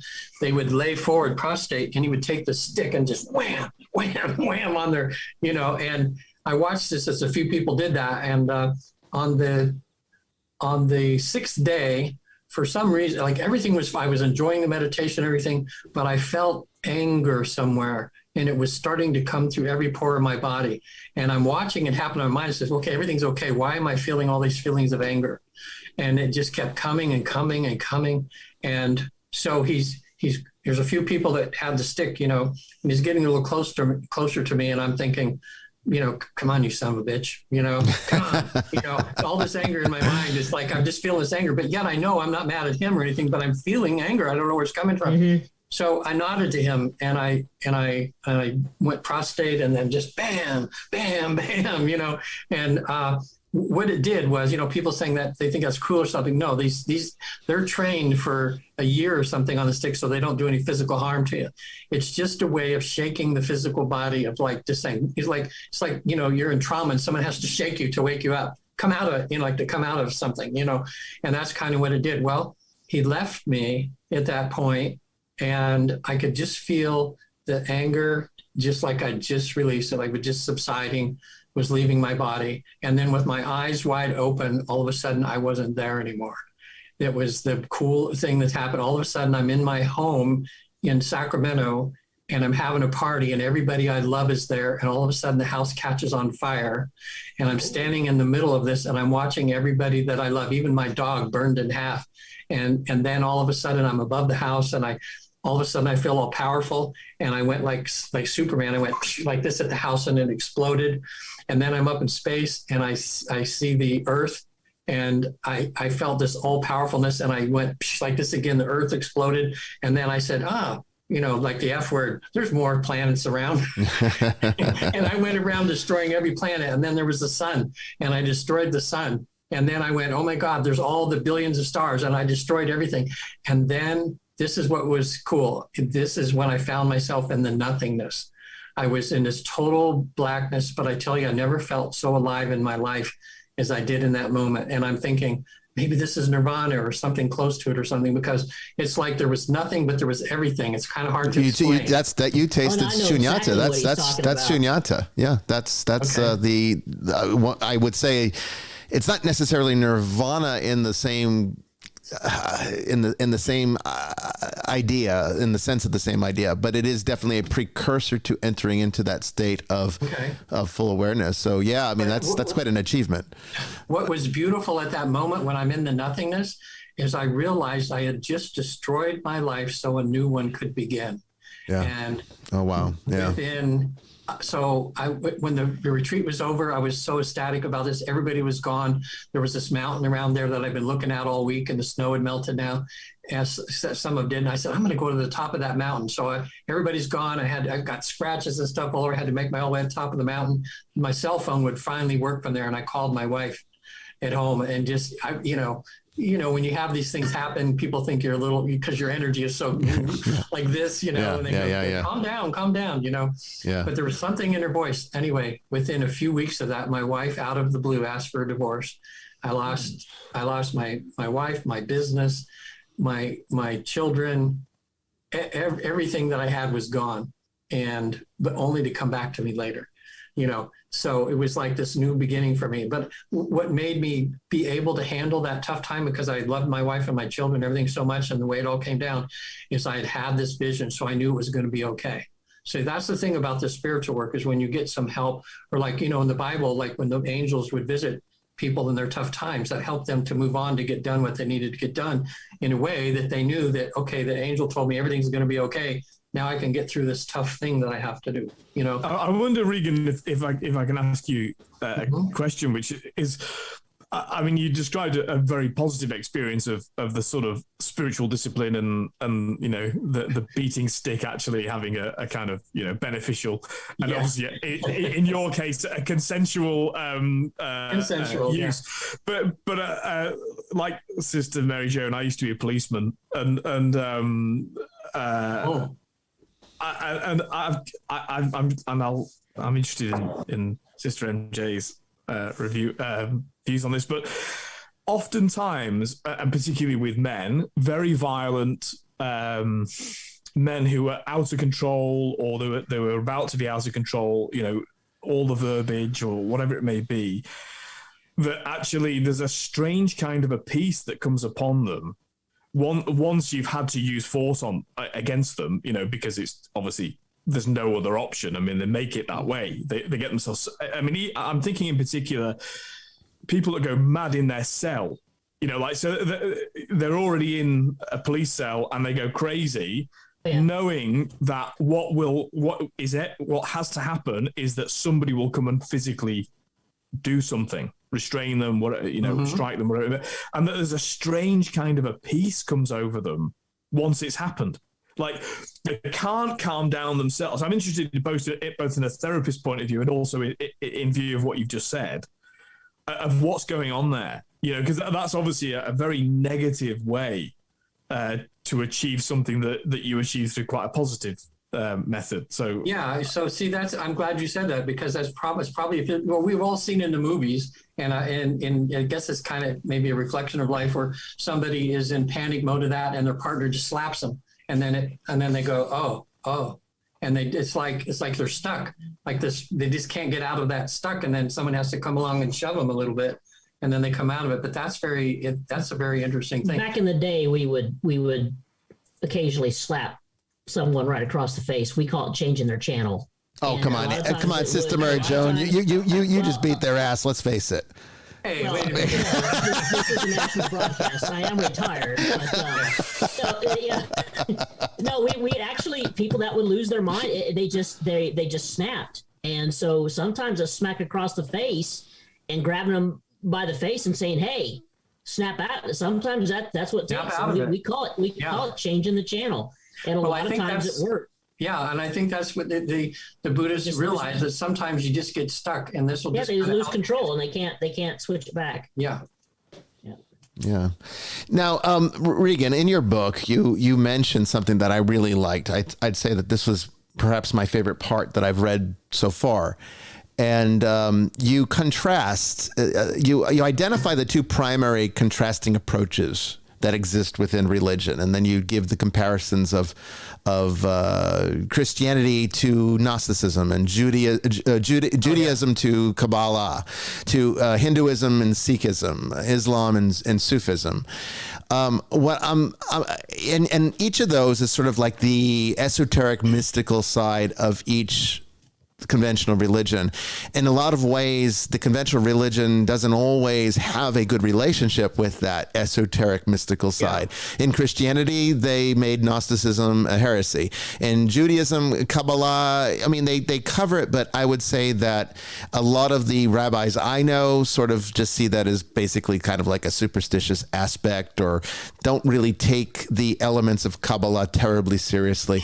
In Hinduism, you know, in Sikhism, I guess they probably get along the best of all of the four examples, but there's still tension there. Islam pretty much persecutes Sufis with the same fervor that they pretty much would anybody else. They just don't see it as a valid path to Allah.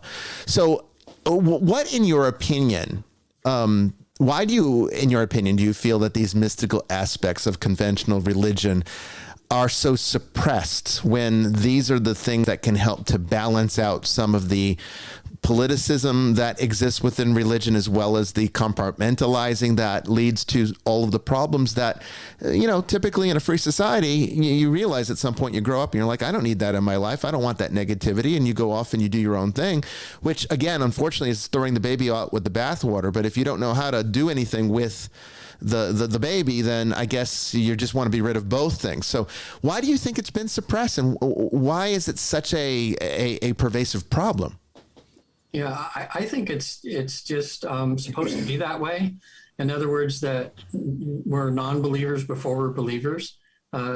Even the people in the traditional, who, if you figure just the basic level Christianity, there's people that are below that a little bit that don't even believe in that. And then once they do, their life completely, when they come to Jesus, when they realize that there's a higher power, and that's a good step. But it's interesting how in each one of those religions, the truth somehow seeps out. In other words, this higher metaphysical part of that religion, because it does it in every religion, that there's some people that just seem to have a little bit more of the, a little more of the understanding of what the written word means. I've heard that, like in Kabbalah, I took some classes in that to try to understand them before. And they said a lot of times when things are written, they're written at 4 or 6 different levels. In other words, with one level of understanding, you'll get this from it when you read it. When you read it again a few years later, all of a sudden you go, wow, I didn't get that out of it the first time I read it. And I think people do that with the Bible too. Yeah. As the more that you read the Bible, the more you read between the lines. And I think, that's what Jesus was trying to get people to do, is to awaken them enough so that when he speaks or says something, that they actually get the metaphysical meaning along with the physical meaning, Isn't it partly, though, that truth is so, God is truth, and therefore truth is both revealed to us and available to us and utterly beyond us, and that's the interaction at play. I mean, the Christian suspicion of Gnosticism.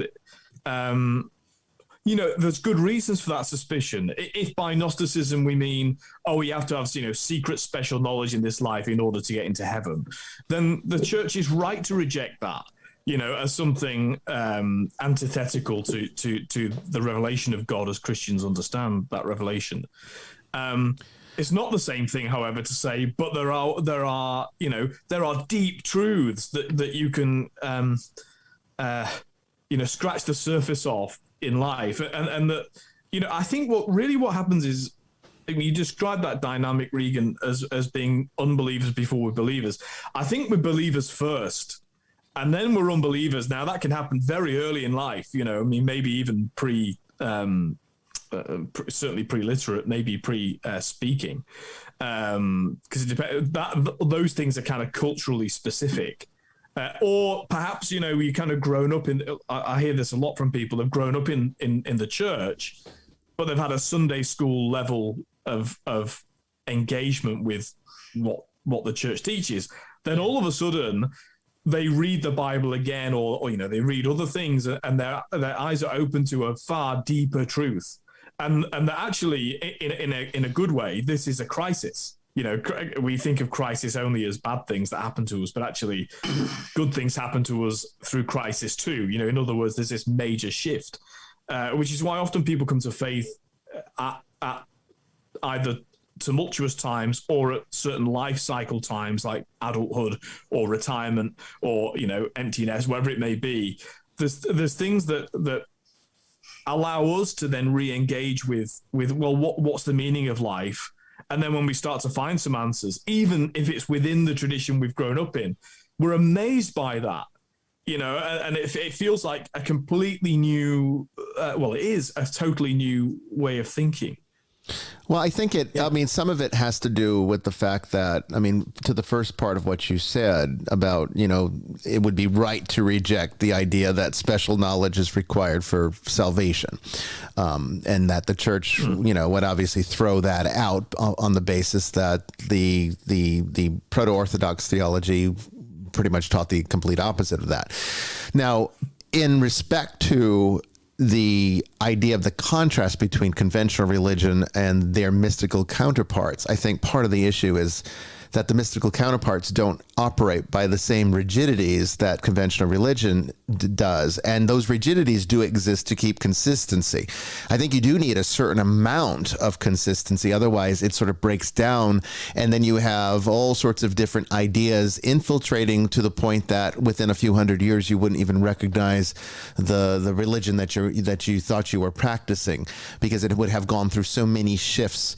And not all those shifts might have been inspired shifts. I think that we do have people that are imbalanced in this world that do make contributions to things, and if there wasn't, a body of authority that sort of governs and guides this process of realization, then it's easy to go off the deep end. And we see that all the time with the New Age and Theosophy. So, Christianity wouldn't be any different. So when the Gnostics came along, I'd say 90% of the philosophical content was absolutely amazing.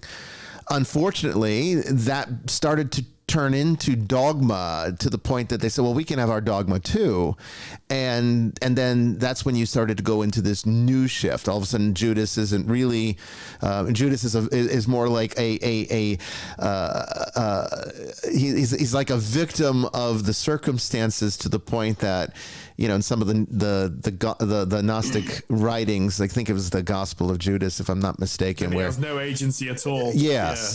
He's just sort of like, he was asked to do this. He loved Jesus so much that he's like, okay, well, I really don't want to be the bad guy here, but if this is what you need, then I'll go ahead and betray you, because that's what the Father wants.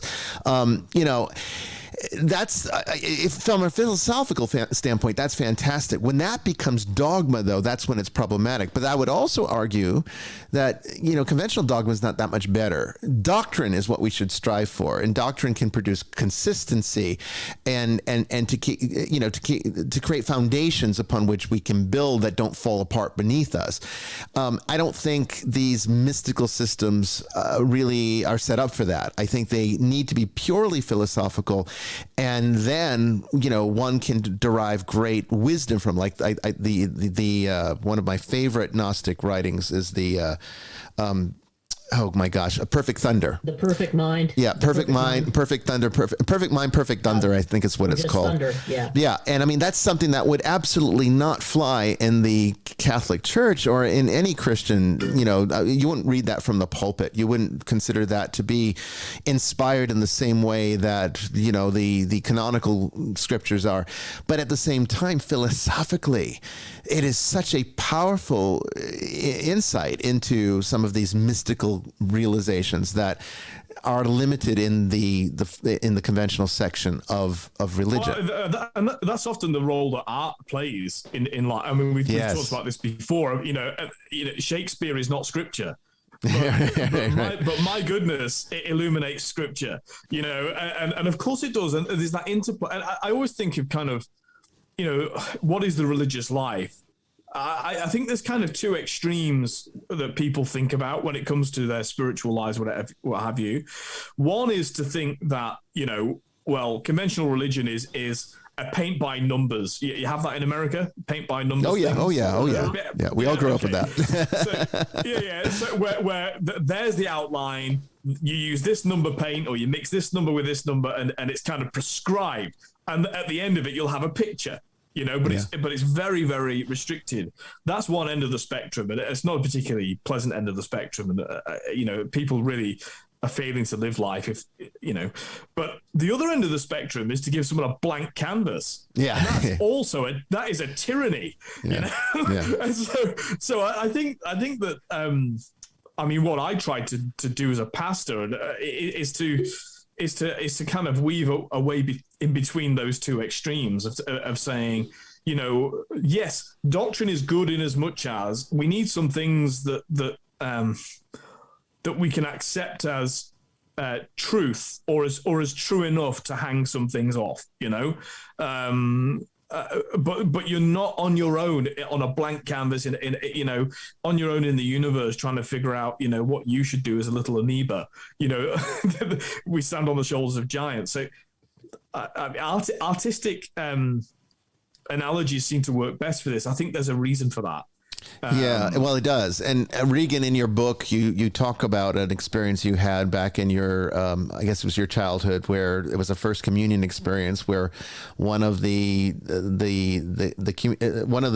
children that went up for communion wanted to see what this body of Christ was like, and took the host back out of her mouth and got slapped across the head by the nun, and how that had sort of an impact on you, which it rightfully would. And that's, I guess, a sign of how rigidity and dogma can have a negative impact to the point that it could drive someone away from the religion. They would never want to go back and receive the body of Christ, because it's sort of like looking at it and saying, well, yes, this is sacred. This is the living body and blood, soul and divinity of Jesus. So you want to respect that.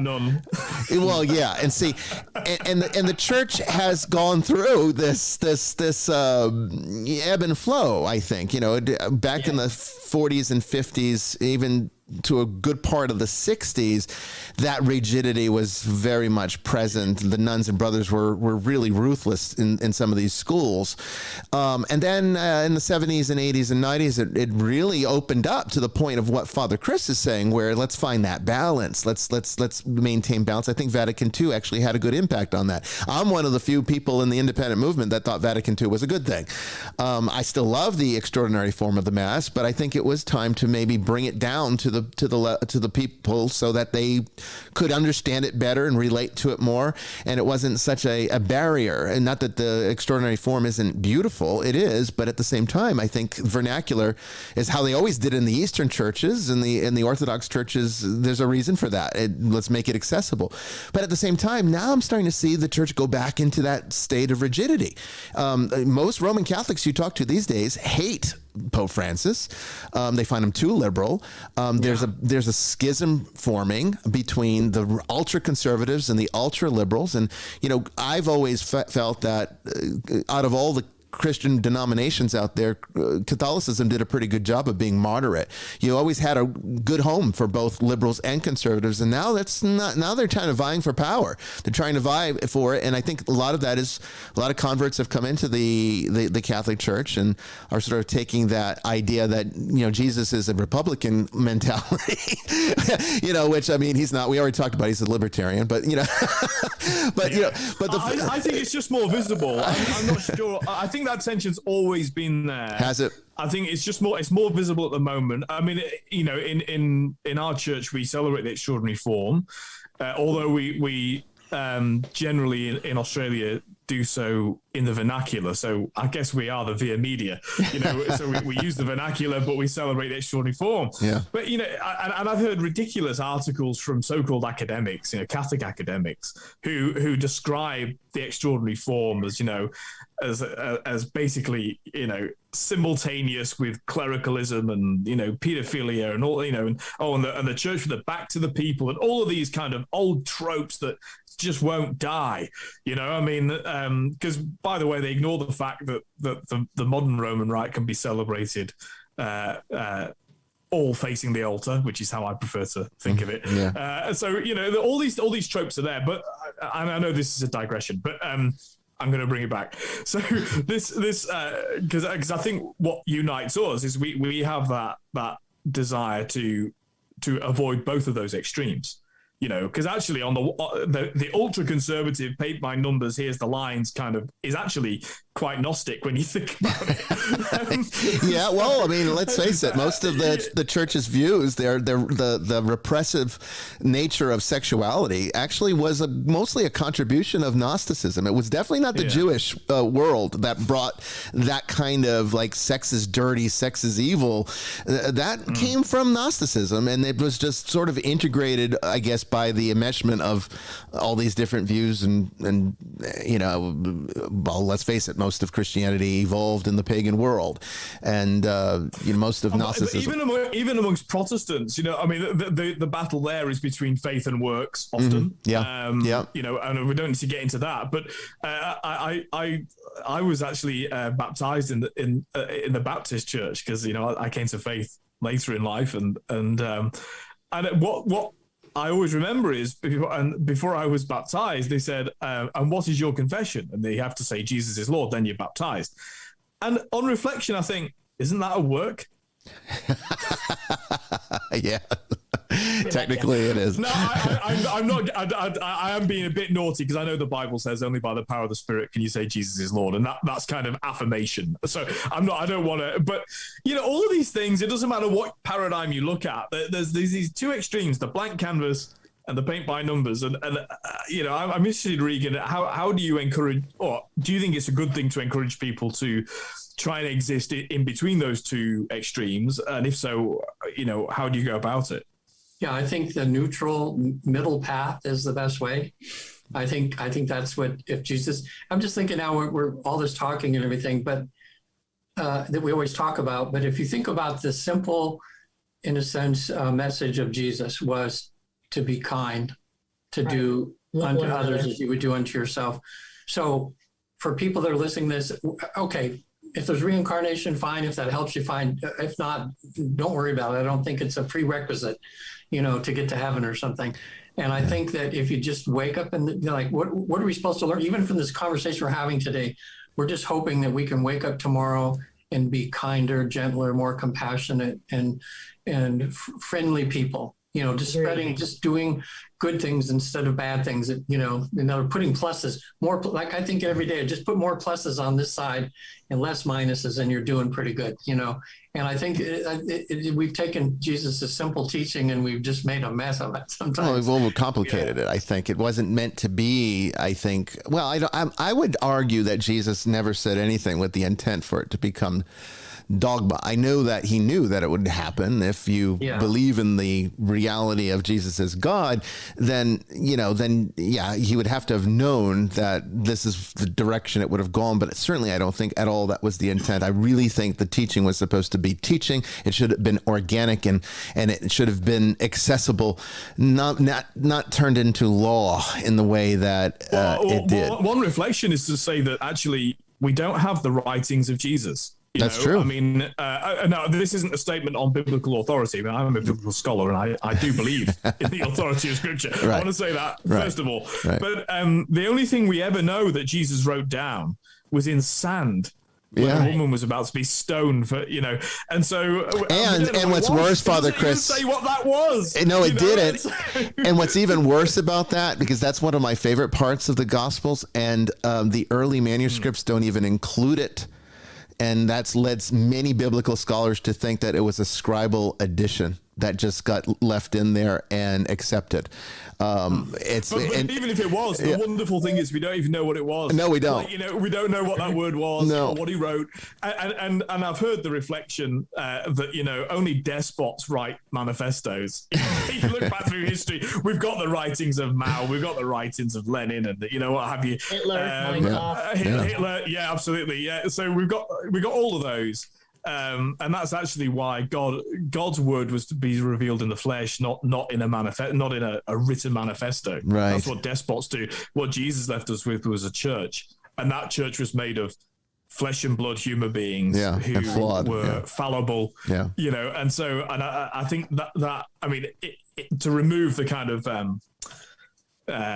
divine authority from the church for just 1 second, that's why even as a principle, the church has survived. I think so. Because it's actually even if Jesus was just a genius, and I obviously don't believe that, but even if Jesus was just a genius, he was a total genius. Mm-hmm. To say actually all these things have to survive the lived experience, and the way to guarantee that a teaching can survive the lived experience is to put it in the hands of living people. right? Well, yes, I agree completely. And I think it kind of lends itself to my next thought here, because one of the things I think that is a big challenge for many Christians is the idea of reincarnation, not coming from the influence of Gnosticism, which, it's even very low key in that world, but it's a little bit more accepted. You could find things that might relate more to it than what you find in the conventional parts of the religion. But I get asked sometimes by individuals. They say, "Oh well, the leaders of the church wanted to suppress this secret knowledge because it's dangerous, and they didn't want anyone to know about it." And it's like, no, that's not what happened. No, let me explain to you why reincarnation has never been a part of the Christian tradition as we understand it today. And the reason for that is basically what Regan just said. It's not an essential part of entering into the kingdom of heaven. It's not a necessary part of understanding, or at least the awareness of it is not necessary to your perfection. The process that God has set out for us, whatever that is going to blow our mind anyway. It's not going to be written down anywhere. You're not going to find it in the Bible. That process exists well far and beyond. What the Bible is sort of a manual for a model for entering into that state of perfection, for preparing yourself for that perfection and developing that through relationship, through faith, and through living that faith as a way of life, not just merely as a belief system. And how you're living this life now. Yes. Like, it doesn't matter. Like you said, I mean, the principal reason it doesn't matter is because it's about, well, what am I doing? And what Regan was just saying, what am I doing now? What's the effect of all of my, reading, wisdom, folly, everything that makes me up? What's the purpose of it? And and most people come to the conclusion the purpose of it is to be a net benefit to the world around you, then the purpose of this life is to perfect that, and the rest of it isn't unimportant, but Right. that's the most important thing. Yeah. So, I mean, it's like I tell people all the time, the Bible does not, the reason it doesn't talk about UFOs, it doesn't talk about reincarnation, it doesn't talk about even the possibilities or negate these things, is because they are not part of the model for salvation that the Bible was, where all the scriptures were collected for this purpose. It's not necessary or essential knowledge. But it doesn't mean it doesn't exist, and it doesn't mean that Right. that there wouldn't be value, at least from a philosophical point of view, to speculate and explore that. So I really respect what Regan. I really respect your work. I really respect everything that you've shared with us and your insights into this. And I really hope that it opens the minds of more individuals, because I know we've got a pretty broad audience, and a lot of them are obviously fans of the paranormal, but there's also a very large group that are Christians who are ready to take the next step. And, I try to do it in a way that doesn't, again, throw the baby out with the bathwater. And I think your approach towards these subjects is very well done, very rational. I like aspect about it. But now that we're sort of approaching the end of the show, I want to give you some time to maybe talk to the audience and tell them how they can connect with you, maybe even get a session with you, your websites, anything else. Chat room, like, hey, we're gonna blow up this guy's website. Yeah, we're gonna have a Zoom meeting with 152 people. So so I don't want to run out of time. So go ahead and let us know how can we find you. Okay. Well, since I'm on the board for public engagement here, and there's over 200 of us now, on the what I'm trying to do is promote, because we have people scattered in all these different countries and everything. So whoever's watching this, the best thing to do would be to go to the newtoninstitute.org. Very easy, newtoninstitute.org, and you find a therapist, and you can put in there the country you're in, because we're in 46 countries, or you can put in the, and try. We do these online, but I still prefer in person. Is just because it's such an intimate, beautiful experience for someone, and you want to make it as good as you can for somebody. I pretty much handle all of California. I just did 5 sessions 2 weeks ago down in Los Angeles, and then I was in Sacramento, and I live in the Bay Area. But I don't mind traveling, and I set up, this. It just seems to be what I'm supposed to be doing. But if you go to the newtoninstitute.org, if you have any questions, you want to get a hold of me personally, my website is visittheafterlife.com. It's another easy one, visittheafterlife.com. I actually, on my website, there's you can watch a young lady going through the process. It's like watching drying paint. You have to be very patient it's not like Hollywood where it's, it's very slow and very meticulous. Real time. It's real time. You'll see what, traditional session. There's some other good videos on there and everything too. My book, I would say a really good book that's a good introductory book would be Michael Newton's first book he published in 1995. Sold about 1 million copies now. It's called Journey of Souls. And he followed that up years later with Destiny of Souls. So Journey of Souls, Destiny of Souls. On the website, there's other, because we've come out with more research and everything there too. So if somebody has more questions, we're in no hurry. We're happy to answer any questions they have. Phone, emails, and that. I mean, sometimes people will talk to me and it's a year later and they'll say, okay, I think I'm ready now. And other people like, come on, why aren't you available tomorrow morning? And, they're just ready to go, that way. So newtoninstitute.org, and we're happy. We're just here. All of us are very dedicated, and we want to share that. I wanted to close also with, I have people ask a lot over there, what's the one religion I should follow? Before council over there. And so far, the answer that we've gotten is they'll say, whatever one you choose. Yeah. Right? They'll say that your mission that you have may require a particular religion or an aspect of that religion that you need to learn. And they pretty much say, if you're in a religion where you feel good, where you feel you're being fed and the light is on, then you're in the right place.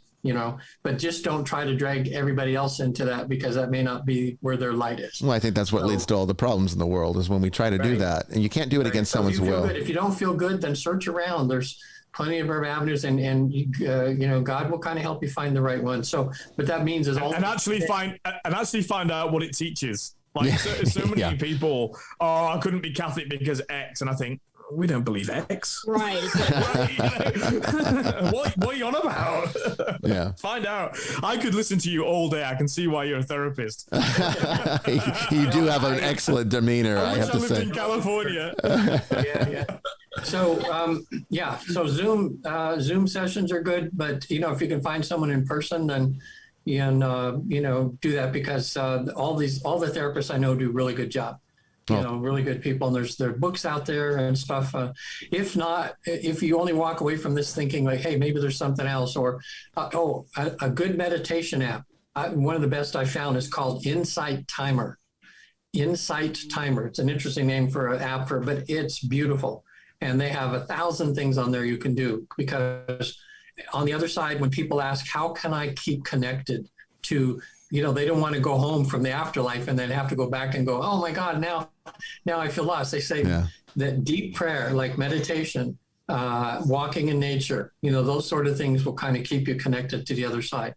So, so that you get that guidance or that, and people that go through these sessions when they're finished, they say that their intuition improves dramatically. I can That imagine they that. somehow Yeah. just get a little better feeling like, I should do this, because they're listening to that inner guidance. Well, Regan, it's been such a pleasure, and really enjoyed we're it. finally at No, the it's been great. We Let's appreciate have you you so back much. on Yeah. again very soon. Thank you. We'll be in touch, and I just want to say thank you so much. You're welcome. Yeah. And for all of you out there, thank you for listening tonight. Thanks to Father Chris. Thanks to Sister Mary Joan. I really appreciate that you take time out of your day and your evenings to come and spend it with our audience here. I really, it's just a wonderful thing that everyone here is not getting paid, but